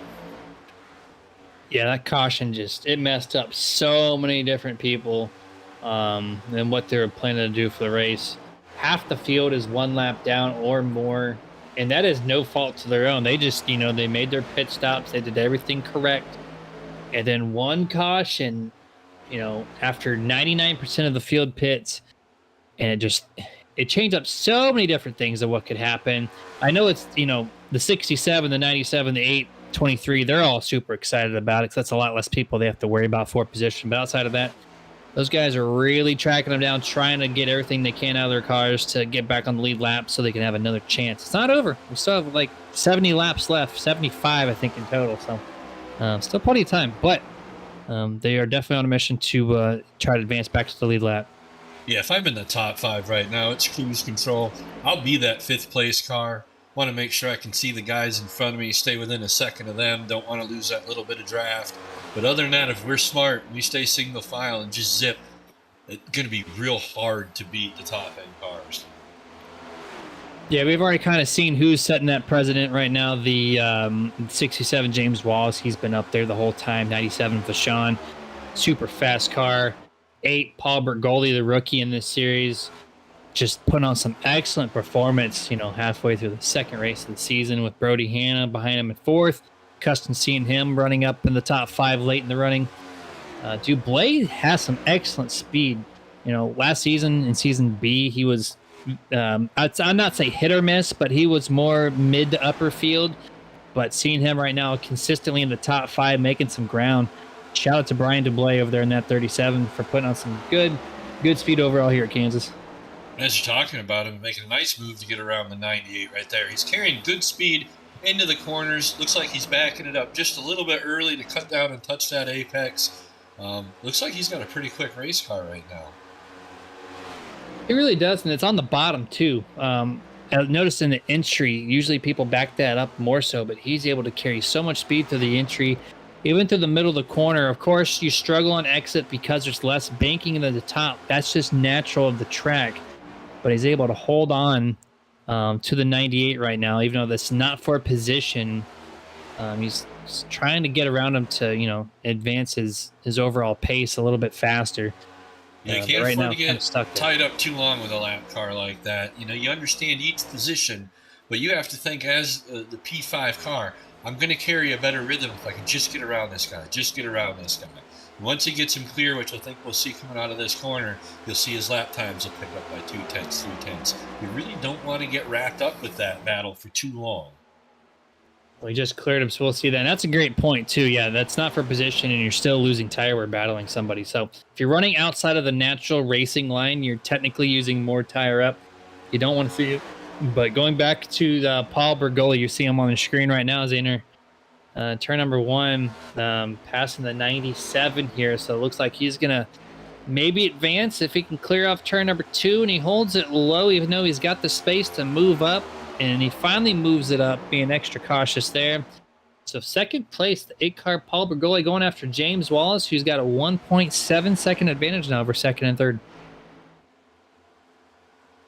It looks like Bergoli's running a little bit faster lap than shown up ahead. About 0.2 on that last lap. You see the battle there on the tower, the upper left-hand corner of your screen. Bergoli, Vachon, and Hannah running 2, 3, and 4. You see the time difference in live stats produced by Dustin. That's kind of you've seen quite a few different changes, like that car image on the bottom left. Shout out to Dustin for doing some awesome coding, to always updating for the better. Every time I talk to that guy, he's working on the broadcast overlays. Every time. It's like the mechanic or the old guy. I'm gonna say more like the old guy. I knew someone who, even though he had cleaned the same part 5 times this past week, he would still open up the engine or the hood the next day and clean that same part, maybe take it apart and re-put it back together just because. And I feel like that's what Dustin does behind the scenes. He's like, oh, it's perfect. No, it needs more. And then, nope, it needs more again. And you're seeing the results of it now. Watching up there in the front, the leaders, Wallace's last time there was a 32.7. You got Bergoli just a 10th faster at 32.6, but he is coming. I think he's going to just slowly reel him in. We should get ourselves a good battle right there for the lead. Brody Hanna's worked his way up into 3rd place, too. You see Paul's last 5 laps right there, 32.1 back to a 32.6. So there's definitely some fall off between his lap 97 and then 102 there. But yeah, Paul is, that's the downside of running the car hard. If you have the setup, you can do it great. And it looks like James Wallace is doing better at it this time around than the first set of green flag laps. But looks like Paul is reeling him in without a doubt. Just a matter of time before these guys get back to nose to tail to try to duke it out for position. You know, in a nice long race like this, you don't have to be a lot faster. You just have to be a little bit faster for a long time. And that mental strategy sometimes is way more than any setup that you can drive. If you don't have the mental state to run the same line 167 times, doesn't matter if you have the best setup. But these guys are strung out a little bit, and so we're going to take our second and final commercial break for this evening. So we're going to be back with you guys in just a few short messages.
No rear grip whatsoever. Up sideways. Sideways everywhere. Come on, man. Do what you can.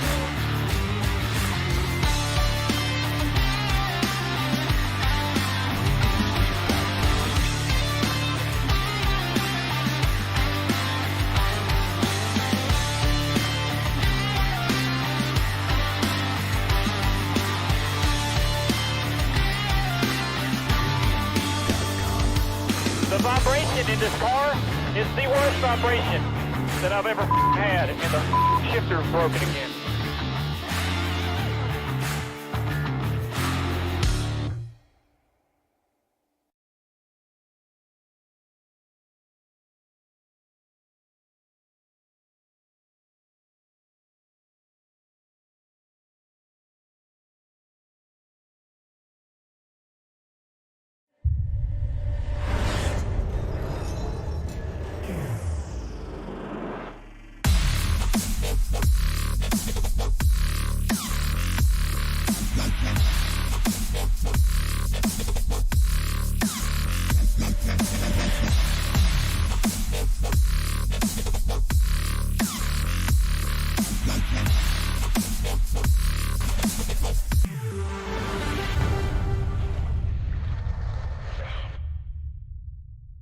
Are you ready to chase the moonlight? Community-based and talent-driven, Moonlight Speed Concepts has what you need to take your iRacing experience to the next level.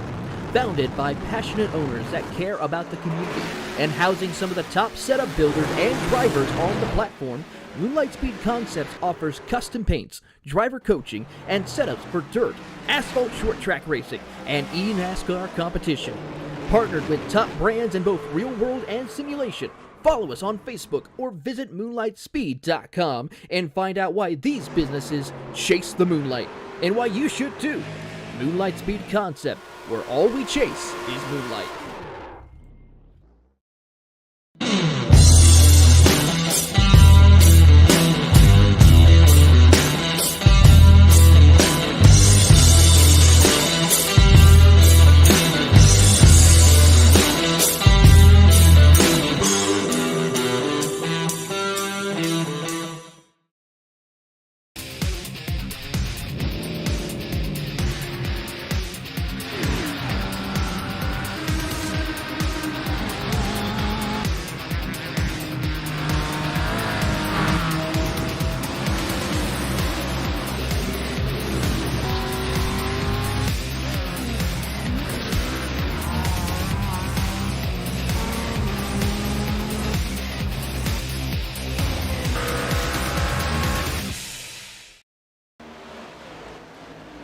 Back to full screen coverage for the FTSR Mach-1 Performance Cup Series.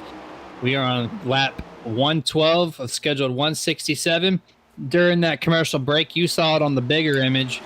We have a new leader, Mr. Paul Bergoli's finally got around James Wallace as James is starting to fall away just a little bit with that run that he had a little harder earlier. It's paying for here in the late run of this green flag session. We have one more set of pit stops happening before this race is all said and done, as we have about 54 laps remaining. Paul Bergoli currently has a 0.3 of a second lead over James Wallace, and Brody Hanna is ticking in a little bit, almost an entire 10th per lap faster than the leaders right now. So expect that 23 to be up there on that action here soon. Yeah, and if we're keeping with the math from the beginning of the race, we should start seeing those guys in here in about 10-15 laps. If they're trying to go and then stretch it to the end. We're thinking there's going to be another caution. They're going to push it as far as they can. And you will see some of that. The 47, as soon as we're starting to talk about that kind of information, we're seeing the short pit happen. The 47, Ryan Hedrick, first one to make that move down, give up his position to get the 4 set of tires, fill up that tank to whatever lap count he needs to make it to, and then he'll be sent on his way. Excellent stop, right dead smack center of the stall there. It looks like the 26 Even more might be impressive than calling. that stop is the driver's car graphic that Dustin has in here on the broadcast on the bottom row. Awesome work, Dustin. Oh, yep. I mean, that is a beautiful thing. But 26, Matthew Vachon called his pit entrance a half a lap prior, cuts down to pit road, and the 91 of Dill almost just by maybe a half a foot or so misses the 26 as he makes his way down pit road. Well, That was such a close call. It could have changed up some things for sure. With Tony Solari also down pit road. Well, and you call it out like 46 Simon just called his out, and you do that so that anybody around you, look at the relative and say, oh, hey, I'm going to be right next to that guy. Let me locate him and stay out of his way. Obviously, that didn't happen. Yeah, I mean, when you're running so hard for so many laps, sometimes you don't pay attention to your relative and maybe you're thinking, hey, I need to uncheck my tires. Hey, I need to change my fuel load. So if you don't have a spotter or crew chief to do it. And if you got to mind anything like mine, I'm thinking about next week's Packer game. I'm like, this race, get in your rhythm, do your thing. I'll forget I'm supposed to pit. I might not even have paid attention that you said that you were, but that's why I'm not a professional driver, because I don't do those things. That's where if you had a hybrid car, the car would just fill up for you. Then, Scott, you wouldn't have to worry about coming down to pit road. It would just do it for you. Just put it on autopilot. That's it. Got it up on replay. Yeah, go fast, turn left, autopilot engaged, no problem. Remember that commercial from like 10 years ago where the Garmin was just telling you, right, or turn left in 1,000 feet? Turn left in 1,000 feet. Basically, it'd be like that. You see the 26 coming down pit road. He's making a stop for this evening. No, I didn't have the money to get a Garmin when I was younger, so I had to get the. I couldn't even afford the TomTom. I had to get the Ling Ling. You turn right here, dumbass. That's all I would say. Yeah, you ain't wrong there. You're not wrong at all. But a lot of these guys, surprisingly, getting back to them, what's important here. These guys are. I'm kind of surprised. We saw a couple takers like the 47, the 26, but outside of that, these guys are staying out. So the strategy's all over the place again, even though they were already kind of spaced out as is. The caution kind of brought everything a little more current, a little more relative to what we could call, but then they're still kind of doing their own thing. So we're definitely in that pit window. 48 laps left in this race. At any time you can pit and you're making it on gas. So I guess the longer you stay out, the less you have to put in the tank and the less of time you actually have to spend in pit road. You see the 83 coming down pit road to the service of his crew this time. So that's just one more car off the list of who needs to be pitting there. That's the 82, sorry, not the 83. One of those new cars I have to get used to. Scrolling around trying to see, everybody just looks like they're settled in. There's no big battles going on anywhere. A lot of single car action where it is side by side. It's just briefly, usually in the entry middle of a corner, make the pass, go back, single again. What I do see though is it looks like let's see what color. The 26 car, Chad Lang, he's ripping around some lap traffic. He's 26th himself, so he must be on a very new, fresh set of tires. That was the 82 of Stan Carnathan. And then at 37, actually this time, Brian Dublé coming down to his service of the crew. Makes a pretty decent entrance onto the flat and makes it to speed no problem. Looks like a couple of people like the 44. They're calling their shot. The 03 of David Courier also calling pit road. So it is starting to pick up and starting to get a little hot and heavy down pit road. Oh, 44 gets the cone coming in.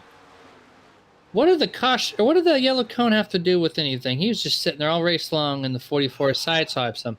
Hopefully that doesn't cause a pit penalty, because iRacing's pretty strict on their guidelines when it comes to safety on pit road. It'd actually be interesting to see if it's not, because when you hit that, it's almost always a violation that I've seen. We'll have to see what iRacing does today. Hate to see it happen to my guy. Was that Beck in the Air Force car? Yeah, it was actually Chris Beck, yep, and he is being held. Jack went down on the left side, and he is stuck in pit road. Probably a 30-second hold for unsafe pit entrance.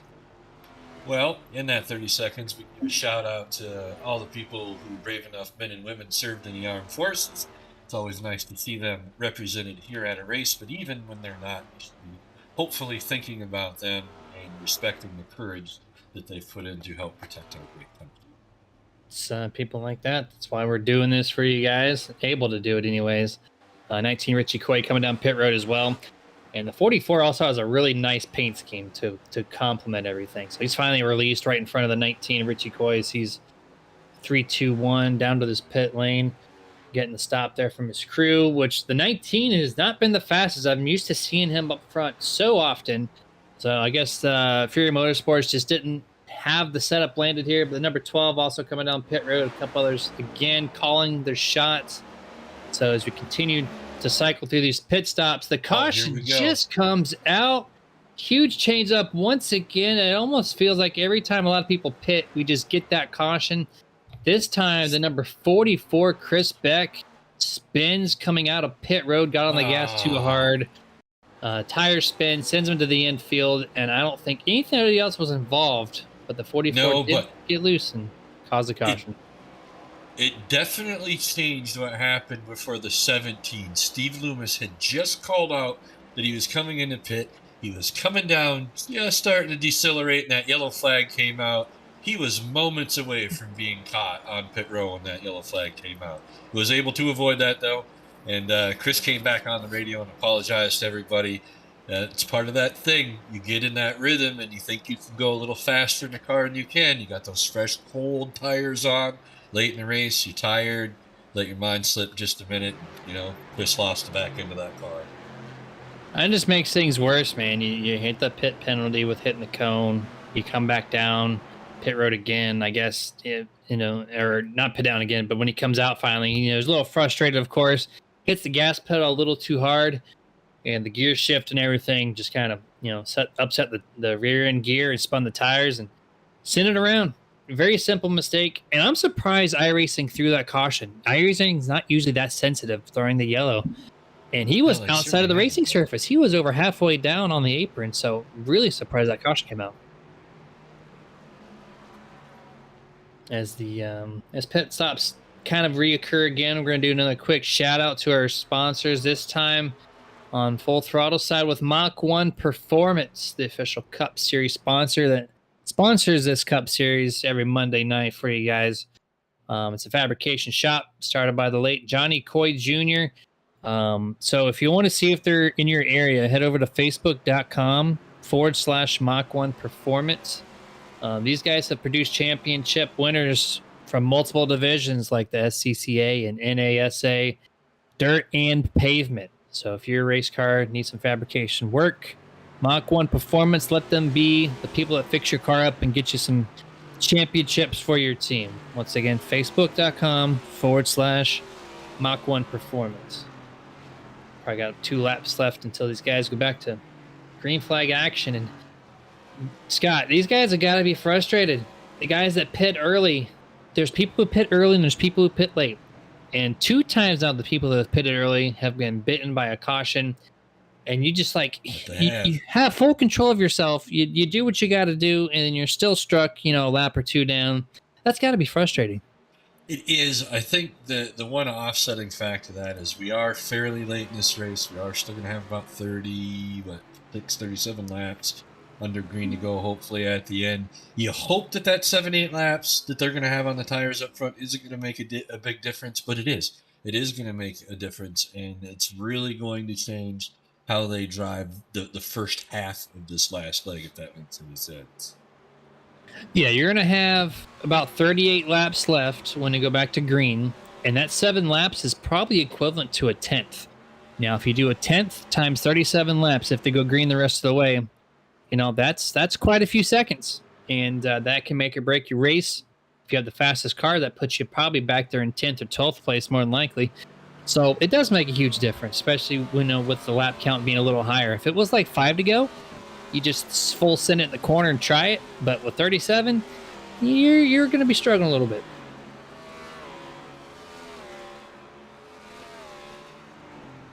Listen to the drivers coming over the radio, just talking a little bit of nonsense back and forth, trying to make sure it wasn't anything important or anything that we could sneak out onto the broadcast and let the people watching out there, since they probably can't hear what we can hear.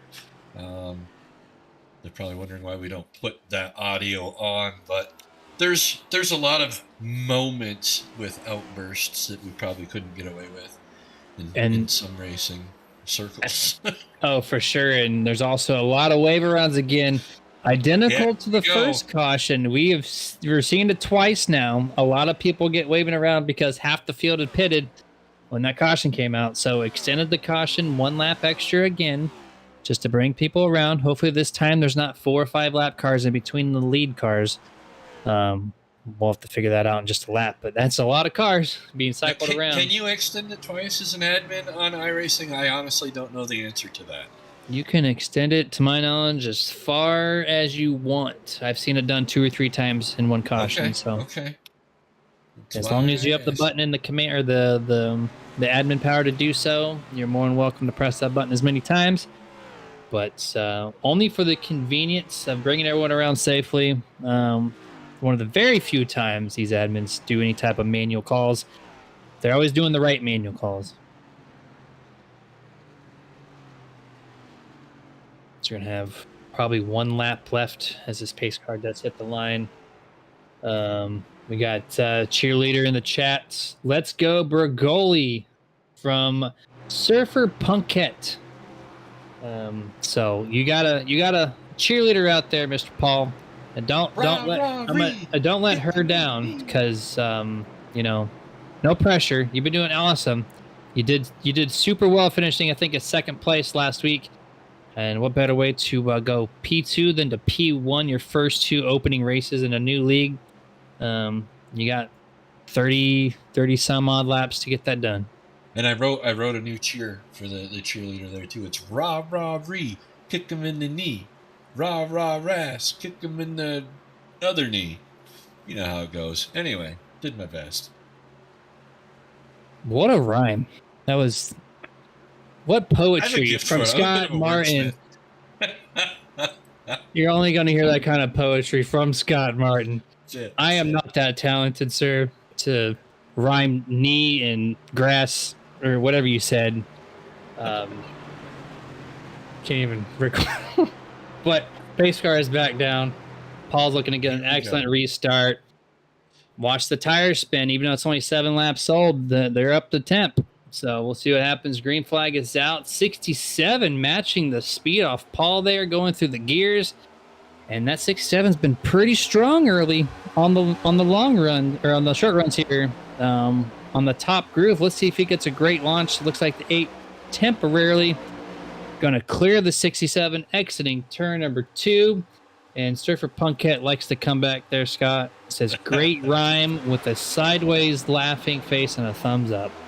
That's good. I appreciate it. You guys, thanks for watching and interacting with us over the internet. We really do appreciate it. I know these guys appreciate the love and the support too. 67, James Wallace almost hits the wall of exit of turn number 4. Allows the 97 to Jonathan Vachon to poke his nose in there, trying to take over second place on the high side. Is able to get door-to-door midway down the backstretch. Paul Bergoli gets a little slow off of turn number 2, and the 97 is now going to look over to take over the lead for the first time this evening, or second time this evening. Boy, if there's something I know about a 67, it's leaving a little paint on the outside wall. Must be a curse to the number, boys, I'm telling you. You know a thing or two about 67. And yeah, the 97 coming through here and taking advantage of Paul not running so strong here in the early going. Maybe he's conserving those tires. And the 67, James Wallace, going around him as well. So the 8 of Paul Bergoli quickly falls into third place. And Brody Hanna, always showing his face late in the run, going to be popping into third here. Easily try to, but just over, was it 30 or, yeah, just over 30 laps to go. Well, if we learned anything last week from watching Bergoli, he will absolutely let him run away a little bit at the beginning because he knows he's going to be there at the end. Very smart race car driver. Yeah, and as long as the strategy works well, like he knows what he's doing, and just hopefully the execution works as well as he wants it to. You can strategize all day, but execution means the most. 23 looking on the inside of Bergoli here, trying to take podium position. That is their chance to talk to the nerds here after the race. So that's a pretty important position there in the 10, trying to take advantage. Brian Chapman gets to the outside of the 23, takes the preferred top lane away. You see the 23 is able to clean up. See a little bit of a wiggle. That's all it takes. That's all it takes to kind of ruin your momentum there. Well, you know, you've got the cars like the 23 they'll cut down on that apron and they'll go down below that white line. And tricky part is you don't have to let them back up above it, but the track's going to carry you away anyway, and they're going to come up. You just have to, you got to give them enough room either way to do it, but you really don't want to give up the position at the same time. It's tough right through there. Yeah, as much as you want to go with 30 laps to go, you want to also keep those tires in check.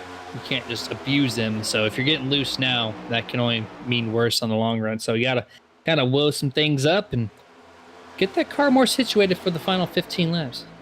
Top 7 have kind of broken away a little bit. Even the leaders 1-2 a little bit further ahead than our 3rd through 7th place cars. But it looks like that's where our battle's going to be if things stay running under green.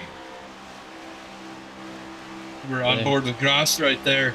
And Chapman just gets a little bit loose in the corner. It's tough to hold your momentum every lap, and you really have to do that here. It's only 1.5 miles, but it runs like a super speedway. 3 wide on the backstretch and entering turn number 3. The 37, Brian Dublay in the middle once again. Vachon on the outside, 26, and the 15, Nicholas Moreau, as the 26 does back out of that. But heavy racing here for 8th on back, 2x2x2. I know that the top 5 or so is not so heated up, but right now, 8th through about 12th or 15th really is just a huge cluster of cars right now. Got them side by each here back in 7th place. A little bit of a battle going on. There we go. Dustin's got a whole bunch of side-by-side going on the screen over there. I'm trying to just follow that front pack and see what these guys are up to myself. I'll scroll through and see if I find anything fun. And but right now the action, if you can find something, please let us know. But right now this battle for just outside the top 10 really at the moment, the 42 Milliken with the 26th of Vachon and the 98 there of Curtis. 98's not for position, but he's still trying to, get all the ground he can. He needs to be in front of the 33 of Williford, which is, I think, about 6 or 7 cars in front of him. Williford right now is your lucky dog contestant. First one lap down in that red and black Goodwrench Chevrolet as he enters turn number 1 this time. But, yeah, it's definitely a mixture of the lap cars and the lead lap cars, just like we saw just a little bit ago. With how the cautions have fallen, this is really kind of shaking everything up for everybody. I'm surprised that we're seeing, the breakaway that we are from the front end, and hopefully once they do catch lap traffic, they'll do what they did last week and get out of the way. But I wouldn't be surprised if we see those cars, 8th through 10th, 11th, start moving up now because they didn't have to run their cars as hard. This is it. This is the point where you really got to get ready to see what your car is going to do. You've only got, 25, 26 laps left. It's time to start planning that end game right now. Battle for the race lead officially underway. The 67 James Wallace all over the rear bumper of the 97 Vachon as they are crossing the line to enter lap number 142. A little bit of a bump draft on the tri-oval side of things. The 67 run a little bit wider lane. Gets a nice launch off the top and does the swoop down to the mid lane. And what an excellent drive off the corner. 67's all but cleared the 97 entering turn number 3. And it looks like he's going to be able to take that position with confidence. New race leader, James Wallace.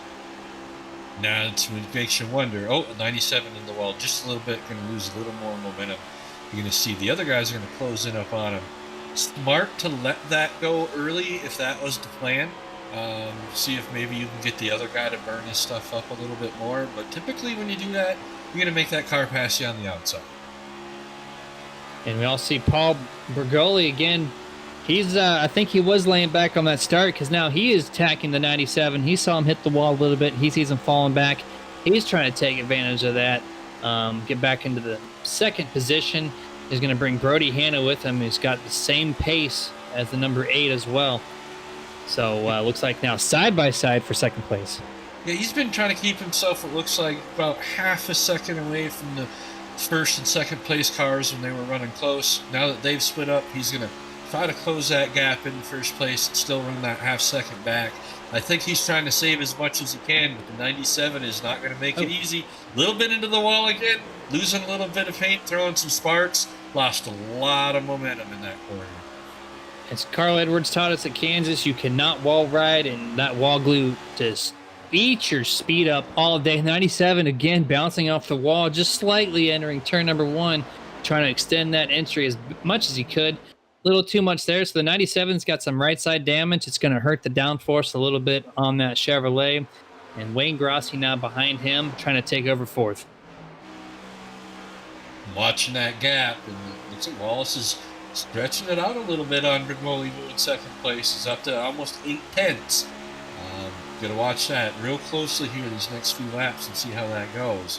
If it gets too big, I don't think Brigoli's going to have the tires left at the end to run it down. We'll have to see. The James Wallace has had more fall off than anybody else running the top 10 essentially. But he didn't actually attack too hard there on that restart, so maybe he conserved just enough. And he's running right up against that wall. I know you said the trucks were more difficult for you to do so, but James Wallace is running that Kyle Larson line no problem, about a foot or two off the wall, especially that last time at 3 and 4. Making some great pace, great momentum off the corner. He's making Paul work for this victory if he wants it. He is, but you watch that gap. It looks like he's controlling it. So I don't think this is accidental by Brigoli back there. I think he absolutely is doing it. Everything he needs to just stay within striking distance. He's taking that lower line. He's saving the tires. He's going to have a lot more on exit here in about 10 laps than I think Wallace is going to have. Yeah, just got to make sure Paul does not overdrive the entrance. He's running the lower line. You're carrying less speed through the corner. I know it's a little flatter, but less speed. That's less tire heat to kind of worry about. But that time 8 looks like he pushed up just a little heavier than maybe what he had wanted. Kind of let James Wallace get a good launch off of turn number 2. But yeah, Paul, if he can continue to run this pace right now, I think you're right. I think you're onto something, Scott. I think when we get to lap 55, lap 160, we're gonna see these guys just a few tenths off each other. And what did I say way back 100 laps ago? Something about these guys are gonna be spaced out now, but they're gonna produce something in the top 5. And here we are. You did call it. I'm watching the lap times, and we're within a tenth. Bergoli he's right there. He's actually a tenth faster that last time around. I think he's got a pretty good feel for where he's going to do it and how he's going to do it. Not a lot of draft here at Kansas, but definitely enough if you know how to work it right. Yeah, I mean, you can't be searching if some guy's moving around lanes. You can't go hunting for him, but because of the backstretch, especially so short. But if you're going through the tri-oval, you stick to the guy in his lane. There is some speed to be made up. Not much, but that 1 or 2 mile an hour could be a difference. And that 8 is on a mission. Gained a couple tenths that last lap, entering lap number 150.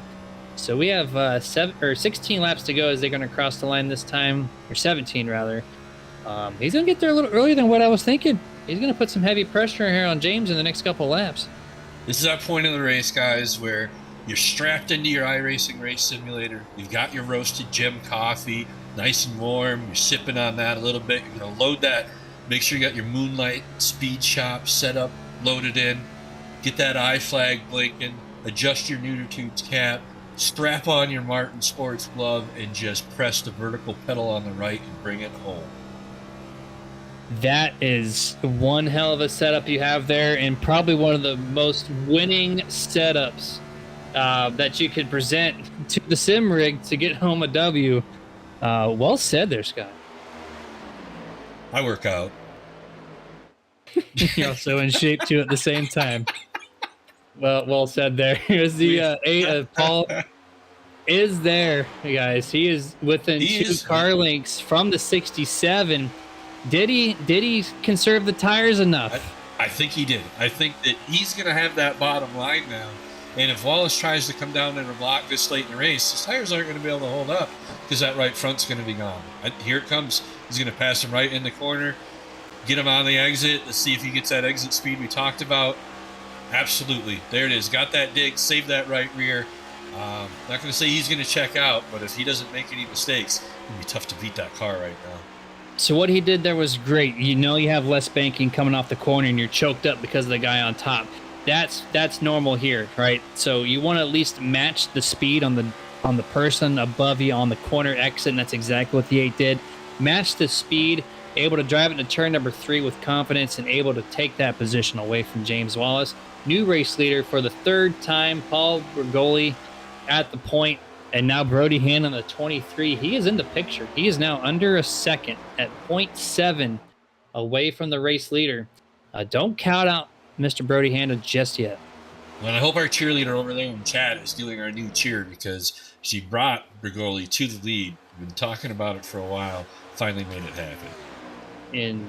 And he's got a second cheerleader, Mr. Jake Jacobs, out here saying, "Let's go, Paul." So Paul is maybe going to bring some smiles to a lot of people's faces that are currently watching here us on NERDtv over on Twitch, YouTube, or Facebook, wherever you desire. You're going to find every Monday night for the FTSR action presented by us for you guys. But yeah, Brody is about now 2 car lengths away from that 67. He is making some moves. Definitely going to get to second place. But the pace right now, he's going to be really close to maybe taking home first place. Yeah, Hannah looks like he's got a pretty good car. Saved his tires, did his job. Same thing. He knows he's at the end of that race. Let it get a little sideways coming off the corners now. Give it everything it's got. You hadn't been racing for 2 hours to sit back now. Yeah, 100% there. But the 67 is presenting a little bit of a challenge for Brody. He doesn't have the pace like the 8 did when he got to him. So this is going to hold him up and really help out Paul Bergoli. As now Brody matched the lap time of Paul, but that's one less lap to work on it. We're at 11 laps left in this event, and the 67 still holding up Brody Hanna. So this is really paying dividends here for the 8, as he is just taking full advantage of it, now over a second lead.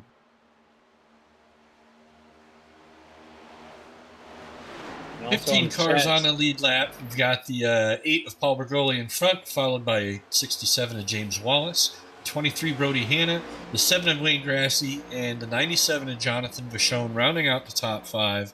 All those cars are still in play at this point. We just got to wait and see how the leaders manage these tires and make sure that nobody loses it in the corner. Brody had to back up and rethink the line here, as now the Wayne Grassi machine from Gator Racing. He's looking to creep into the top 3, as Brody could not get around James Wallace, and this has allowed Wayne to take full advantage of it, now just a couple car lengths away from potentially moving up into 3rd place. In the chats here, it looks like we have Nicole Jacobs also cheering on Paul. So quite a few people have come in late to cheer him on, potentially with less than 10 to go. He's going to get his first win here at FTSR in just his 2nd start. Ladies love the car. That's really what it is. It's the purple. It's the purple. And the shiny chrome. It just looks great. And purple's fast apparently too.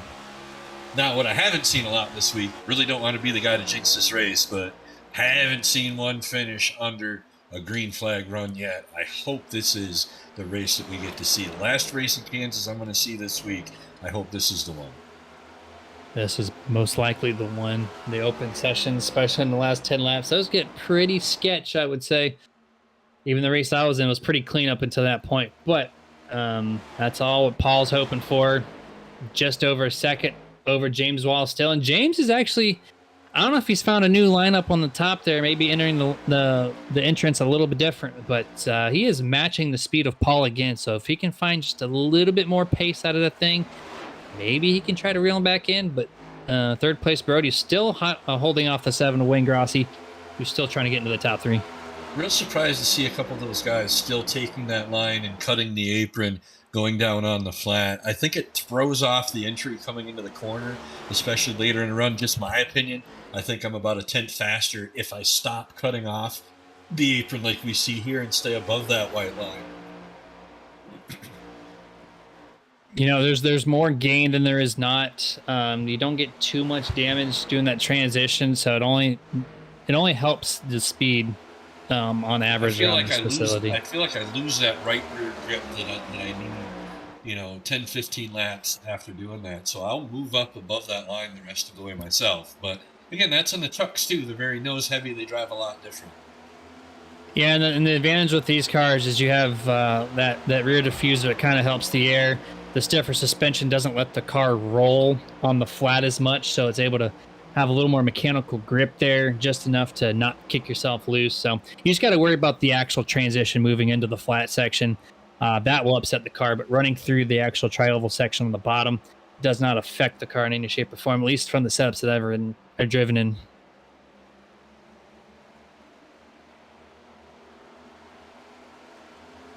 We got a battle here for 3rd place. Wayne Grassi has finally made his move to the outside, the 23. I don't know if he's going to be able to hold them off here. Pretty strong run into turn number 1. 7's got the preferred lane here, just a lane higher than the 23 on a corner exit. Brody's right there, just can't clear. So close. He's going to get a little bit of a side draft to assist him in turn number 3, doing everything he can here. Pretty awesome race here for just out or inside the podium. Yeah, that side draft is a pretty amazing tool if you know how to use it. Those guys can battle all day if one just side drafts, falls back, and they just rotate it through like that. It's good, close, fun racing. As we got 3 laps remaining, as those guys duking it out 1st and 2nd place, essentially gridlocked and they're distance apart. Don't see anything changing there, but those eyes are right now currently on the 23 and the 7. Who's going to finish 3rd? Wayne Grassi's got a strong car here in the late. Strong as we've seen it all night long with a little bit of cooler racing surface. Trying to get it done. 2 laps to go here at Kansas. This is the best battle that we have going in the top 5 right here.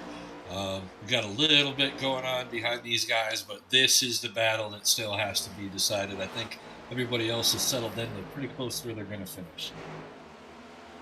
Yeah, I've not seen any mistakes hardly from these guys. For the most part, it's all been internet connection based, but that's been a long time since we've seen it. But we're coming up to the white flag. Paul Bergoli going to be taking the white flag presented by Mach-1 Performance. He's got 1.5 miles left before this thing's all said and done. The cheerleading squad is rooting for him. He does not have to worry about green-white checkers. That's not into play. Scott, I think you're going to get your green flag finish here. He's got 2 more corners to settle it. James Wallace gained 1/10 that lap. That's going to be no problem. Paul Bergoli coming through 3 and 4. And Paul is going to take home the Martin Sports winning moment here. Checkered flag for the first time in his FTSR career. Paul Bergoli, winner at Kansas.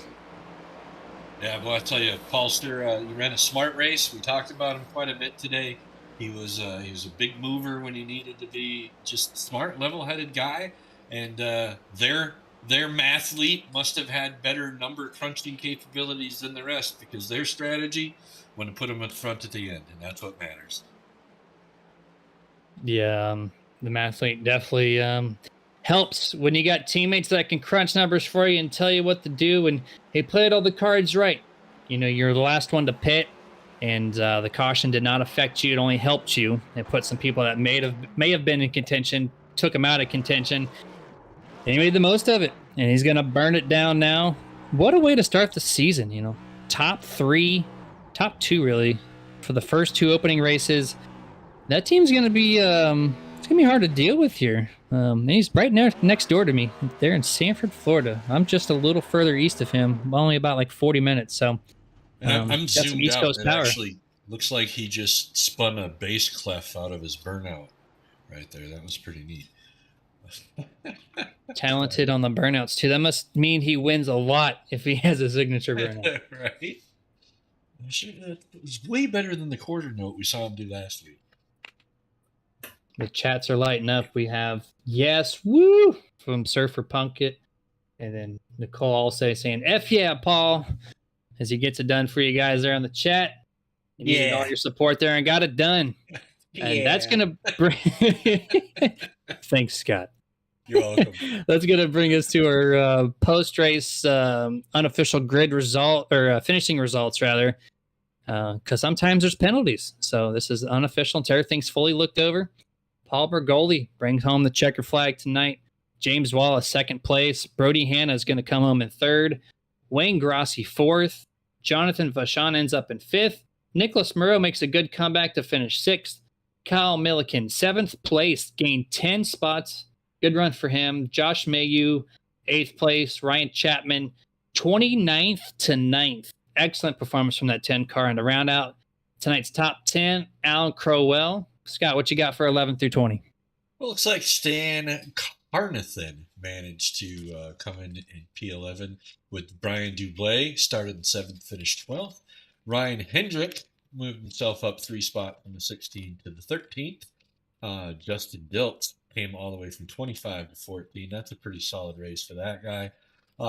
Getting down into the last half of the top 20, Sherwood Williford, P15, Steve Loomis in 16th, Simon Madigan in 17th, and let's see, Chris Curtis in 18th, Richie Coy in 19th, and Matteo Vachon in 20th. 21st, you're going to find Martin Garreau with the car that can drive through others. 22nd, Tony Solari. 23rd, David Courier. 24th, you're going to find Chris Beck. 25th, Brian Bliss. 26th, Chad Lang. 27th is going to be Lane Allen. 28th, Joshua Johnson. 29th, Jonathan Varanaskis. 30th place, Stephen Lou Allen. And to round out tonight's field, Mr. Alex Murphy. Now we have to start the Martin Sports post-race show or event, so we can talk to the top 3 and see what their thoughts were around this 1.5-mile Kansas Speedway for 167 laps. First and foremost here, we're going to bring in 3rd place finisher, Mr. Brody Hanna, with an awesome performance all night long. Do you have a copy? I got you guys. Great run, man. Very consistent pace. You ran out there, top 5 basically all night long. Cautions, huge break for a lot of people. Huge, regret for others who pitted earlier. Overall, walk us through your race and how are you able to bring it home in 3rd place? Well, I probably did get lucky with some of the cautions the way they fell, but we definitely did not have short run speed. It had pretty good long run speed, but it got a little too loose on the long run, and a little bit of a tweak honestly would have helped a little bit. And yeah, I mean, it was a solid night. We were solid. The beginning of the race we dropped way back, but we were solid top 10, top 5 car. There at the end when we were only a few cars on the lead lap, I think we were probably 3rd, 4th place best. So we kind of finished where I kind of figure we ran. How were you finding the ideal line tonight in the cars? Did it seem like you could run that higher line and it wasn't going to burn your tires too bad, or did you find the lower line to be, a little bit more comfortable? How did it feel to you? I was all over the place tonight trying to find a line, and honestly, that last lap I found a little something. Of course, a little late, but Wayne was running through the middle through 1 and 2 and getting a pretty good run, so I moved up there, and it was pretty good. But I tried to top a couple times. I honestly was just losing time running up there, it felt like. So I just went back to the bottom, just wrapping the bottom, being a bottom feeder. And that's kind of where the car liked to run. Honestly, I think I was saving a little tire there. The first run, somehow I had 67 on the right front. And so apparently it was working. So. Yeah, it's a decent run to have 67%. I would think I've not ran here in the Cup car, but that sounds like it's a pretty well conditioned tire after a long green flag run. But once again, congratulations on the top 3. Excellent performance from your team there. Floor is yours. Any final thoughts before we let you go? Well, after last week, it sure is good to rebound and have a nice finish because things that happened last week for a lot of people were out of their hands. It was disappointing. Hated to see it. Hated to see it for our team and for everybody that was involved. So just personally to bounce back and be able to get a solid finish was awesome. I got to thank you guys for the broadcasting, of course. Got to thank everybody in the race. We had a good race tonight, man. A few cautions, a few issues to clean up. But other than that, it was a really good race. That was fun with Wayne there at the end. that was great. I was driving as hard as I could to try to stay in front of him. So that was fun. Got to thank the teammates for working on stuff, working on setups again. Those guys actually chose a little bit different setup than I had, and they're probably kicking themselves. But we'll get all that figured out, and we'll move forward. But anyway, gotta thank you guys for continuing to do what you do. Well, yeah, great race tonight. Oh, sorry. Great race tonight, Brody. Thanks for hanging out with us after the race and having the chat. We really appreciate it. Absolutely, guys. Thanks. Yep, and 31 drivers too. Yeah. Excellent turnout. Yep, and we actually have a few more coming. We had a few asked today about getting involved, so we're continuing to grow, continue to build, and looking forward to what we've got coming in the future for sure. That's awesome to hear, man. All right, well, congratulations again. Go and celebrate with the team, and we will see you next week with even potential higher turnout. All right, at Bristol. Ooh, hold your breath. So much fun, at least for us up here. Exactly. All right, we'll see you guys.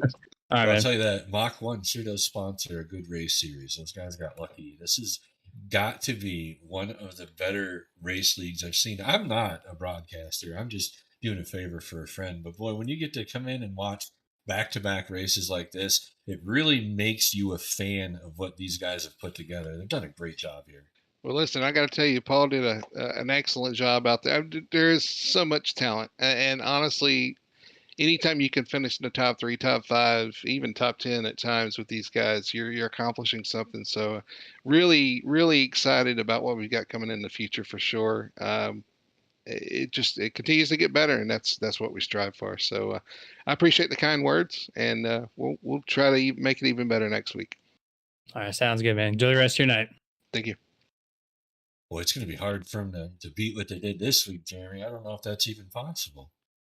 Well, Bristol's going to be crazy with 30, potential up to 35. I know we're missing like Chuck Sweeting and whatnot, so that's another heavy hitter that should be here. I hope at least next week. Let's see how that turnout happens. But we need 2 more people to come up here. We got James Wallace to talk to. He finished P2, ran up front for I think half the race. He was in the lead. So James Wallace, you got a copy. Hey, what's going on, guys? It was a great race to watch on our perspective here. You had a bad fast car early on. It seemed to just put the pace down, had the car to beat. Looks like the long run wasn't there, but it looks like you changed some things up and was able to participate in the front more so with some changes. Walk us through what you did to the car to make it last a little longer up front there.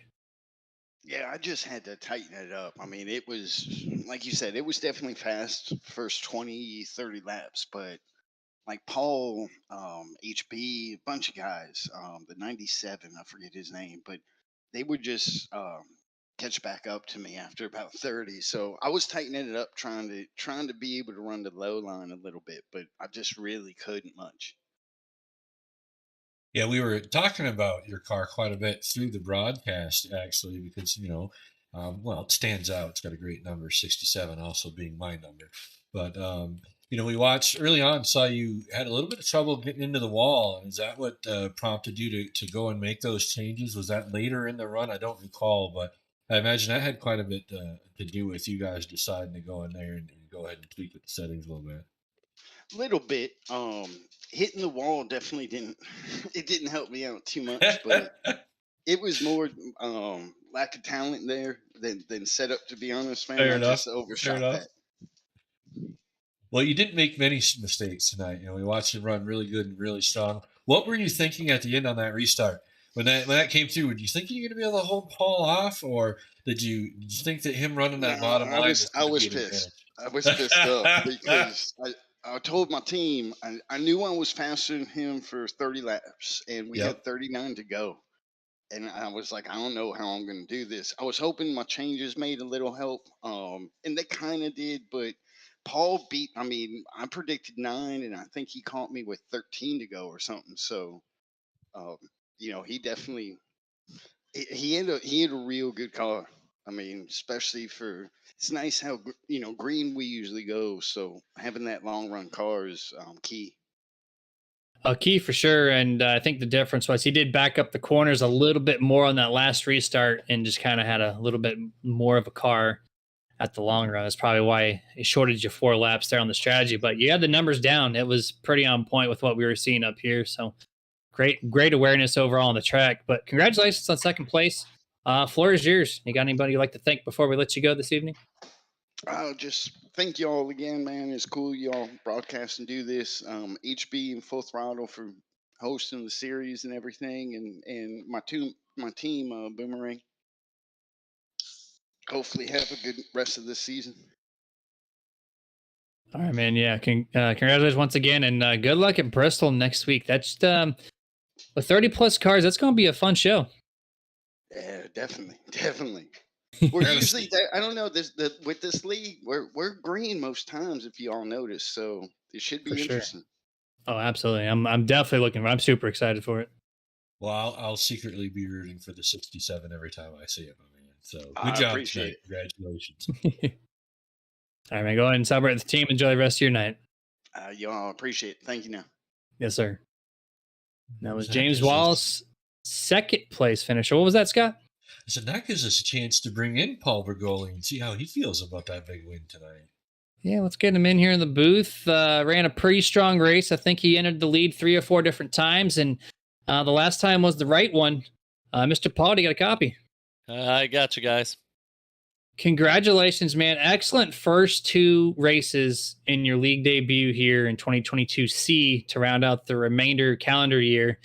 How are you getting the job done? This is the first time I got to talk to you. I wasn't here last week, but you had an excellent drive. You had great awareness on the track. Your strategy seems to work great on the long run. FTSR produces those long runs, so kind of worked in your favor tonight. Walk us through your night overall. How were you able to bring it home P1?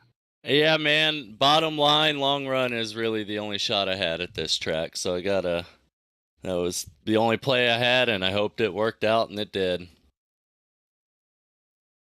Yeah, we were noticing early on, we started talking about the pit strategy, and as you guys started rolling through, the guys who were probably playing that, hey, I'm going to short pit this, get ahead of everybody. It looks like twice tonight those guys might have got caught up in the cautions. How did that affect you personally? Yeah, they didn't take tires that first run, I noticed. So I was just kind of following the leader at that point, and I took tires and they didn't. So I went and made sure to get track position and tried to stay there. Your strategy towards the end of the race, when Wallace looked like he was going to get away a little bit, we started talking. We were watching the gap, and it looked like you were intentionally trying to keep about a half a second gap between you and the leaders. Was that on purpose? Was that part of your strategy? Save it up, and then just let it rip at the end. Well, I had to push way harder than I normally would to just stay on them. So when I got close to them, I just had to back it up, cool the tires down, and make sure I was able to get around them and keep the gap once I did. So it seemed to work out for me this time around. And a man brings his own cheering section. Hey, Jeremy? Yeah, no kidding, right? And you had a huge fan base too there. I think 3 or 4 different people were cheering you on in the chats, and you're able to bring it home for everybody. Good deal. I like to see it. Yeah, the floor is yours, man. Final thoughts? Anybody you want to thank before we let you go this evening? Team Watson Racing Setups for bringing me another winning setup, and Lifted Made, man. liftedmade.com. You got to check them out. Absolutely, yeah, and appreciate everything, and good luck the rest of the season. Bristol next week. This should be one of the most eventful races of the season for the 2022C. But good luck next week, and then throughout the 10 race skit here. Yes, sir. Appreciate it, guys. Thanks, yes, sir. Paul. Have a good one. You too. And that was your race winner, Paul Bergoli, bringing it home. Awesome job for him. Celebrate. It's like, man, let me out of here. Go. Yeah, right. Beer waiting, man. Got some drinks that need to be drank, and you know. Well, they got a bunch with the of good performance. Personalities in here. Oh, for sure, 100%. And with that kind of performance, definitely warranted for a good celebration to cap off this evening for a Monday. For anyone that works the Monday through Friday, you know Monday is the worst day of the week. So to top it off with a victory here, what a way to end it. But Mr. Scott, final thoughts on this evening. What did you think of tonight's race here at Kansas? Well, kind of like last week. I'm real impressed with the group of guys here and how well they get around the racetrack. Got some really smart racers over here. A lot of guys thinking strategy early and trying to play that in. Maybe I'm just in the wrong leagues, but I don't run anything with races this long. Usually because I don't have the time to dedicate to it. But you can tell that some of these guys who do are getting really, really good at it, and they're all assembled here in this league. One of the better Kansas races that I've seen all week. I've probably watched 20 or 30 of them. So great group of guys, good personalities. They're very calm on the radio to each other. There's not any disrespect. And this is what makes you enjoy the iRacing simulator right here. This is why you stay with it and why you stay in it. You look for a group of guys like this. So, it's my pleasure to be along on a broadcast where we get to hang out with some guys that maybe not professional race car drivers, but they sound professional when they hang out in here. Yeah, 100% there. And we have some people to thank here before we close out tonight's broadcast for everybody. First and foremost, if you want to be a part of this now 30-plus car Cup Series you're going to catch every Monday night, you're going to head yourself over to FTSR.net. Get registered. You have to register your team through the iRacer Hub, or if you're just a driver who's looking for a team to pick you up with their new system, the charter system, you got to get registered, select your series with the green plus button, and then whatever team's out there wants to sign you, they are able to send a contract offer, and the drivers are free entry. The team has to pay for your car. So, I mean, if you got what it takes, head over to FTSR.net, get signed up. Or if you just want to join in like the 1987 series, and that's now on Thursday, that is a blast all in itself. Please sign up. Once again, FTSR.net. Mach-1 Performance, your Cup Series sponsor every Monday night here at Full Throttle Sim Racing.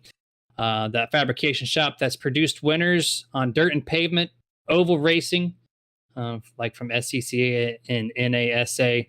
So if you're in the area and Mach-1 Performance can take care of you, go pay them a visit. Facebook.com/Mach-1 Performance. Thank you to Sim Racing Points, official sponsor for the Wednesday Night Truck Series here at FTSR. It's your all-inclusive league points management system. All those fancy words means it's going to make your league look professional with all the stats displayed really cleanly, and it goes in so much detail. Only way to truly know what it does is you have one example with the league FTSR. And then after that, you go to simracingpoints.com, and that's where you're going to sign your league up. It's definitely worth the price. It's not too expensive. It's definitely worth the price to keep all your stats completely organized. Shout out to Martin Sports. You heard it earlier, mid-race. Scott did his thing. Now I'm going to promote you a little bit there. Home Thanks, of buddy. the sim gloves. You got it. The sim gloves of all the sim racing. They make the most breathable, customized shirt on the market with the fastest turnaround. And as long as you know, if FedEx is doing their job, that fastest turnaround is not a lie. Completely customized full dye t-shirts, and they also do hoodies, hats, anything from the waist up, as I like to say. Essentially, they got your back. martinsports906.com. Super nerd at checkout, 25% off. Quick shout out as well to iRacing iFlag, flag partner for the Nerditudes. And if you want that little strip that goes on top of the monitor, or if you want the little stand that sits on your desk, it's going to give you all the iRacing notifications that you need to get the job done and stay focused. iRacingIFlag.com. Super nerd at checkout. It's going to get you 15% off. Shout out to The Butt Kicker, audio enhancement partner for the Nerditudes.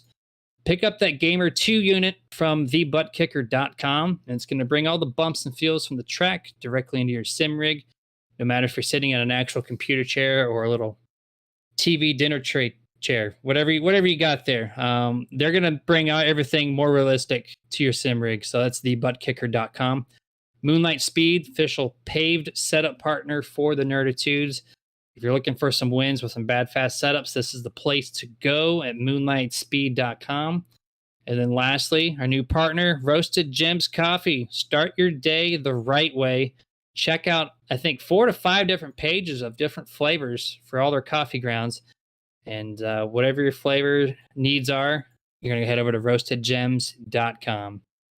All right, guys, that's gonna close out tonight's broadcast. Bristol next week. You don't want to miss that, especially with over a 30-car count. It's going to be insane, Scott. If you're here, that's awesome. If you're not, hopefully you're watching. Either way, cars in a fishbowl. You're a half a lap down if you're at the end of the row at the start of the race. Essentially, I don't know if I've personally seen a league of over 30 cars at Bristol in quite some time. So please stay tuned. If you're going to watch any race, this is probably one of the ones you need to mark. I might have to come back for that one. We'd love to have you, man. Well, good night to all you guys out there. As always, stay safe and get your nerd on. Absolutely. And if you guys need any help getting your league broadcast, please check out NERDtv.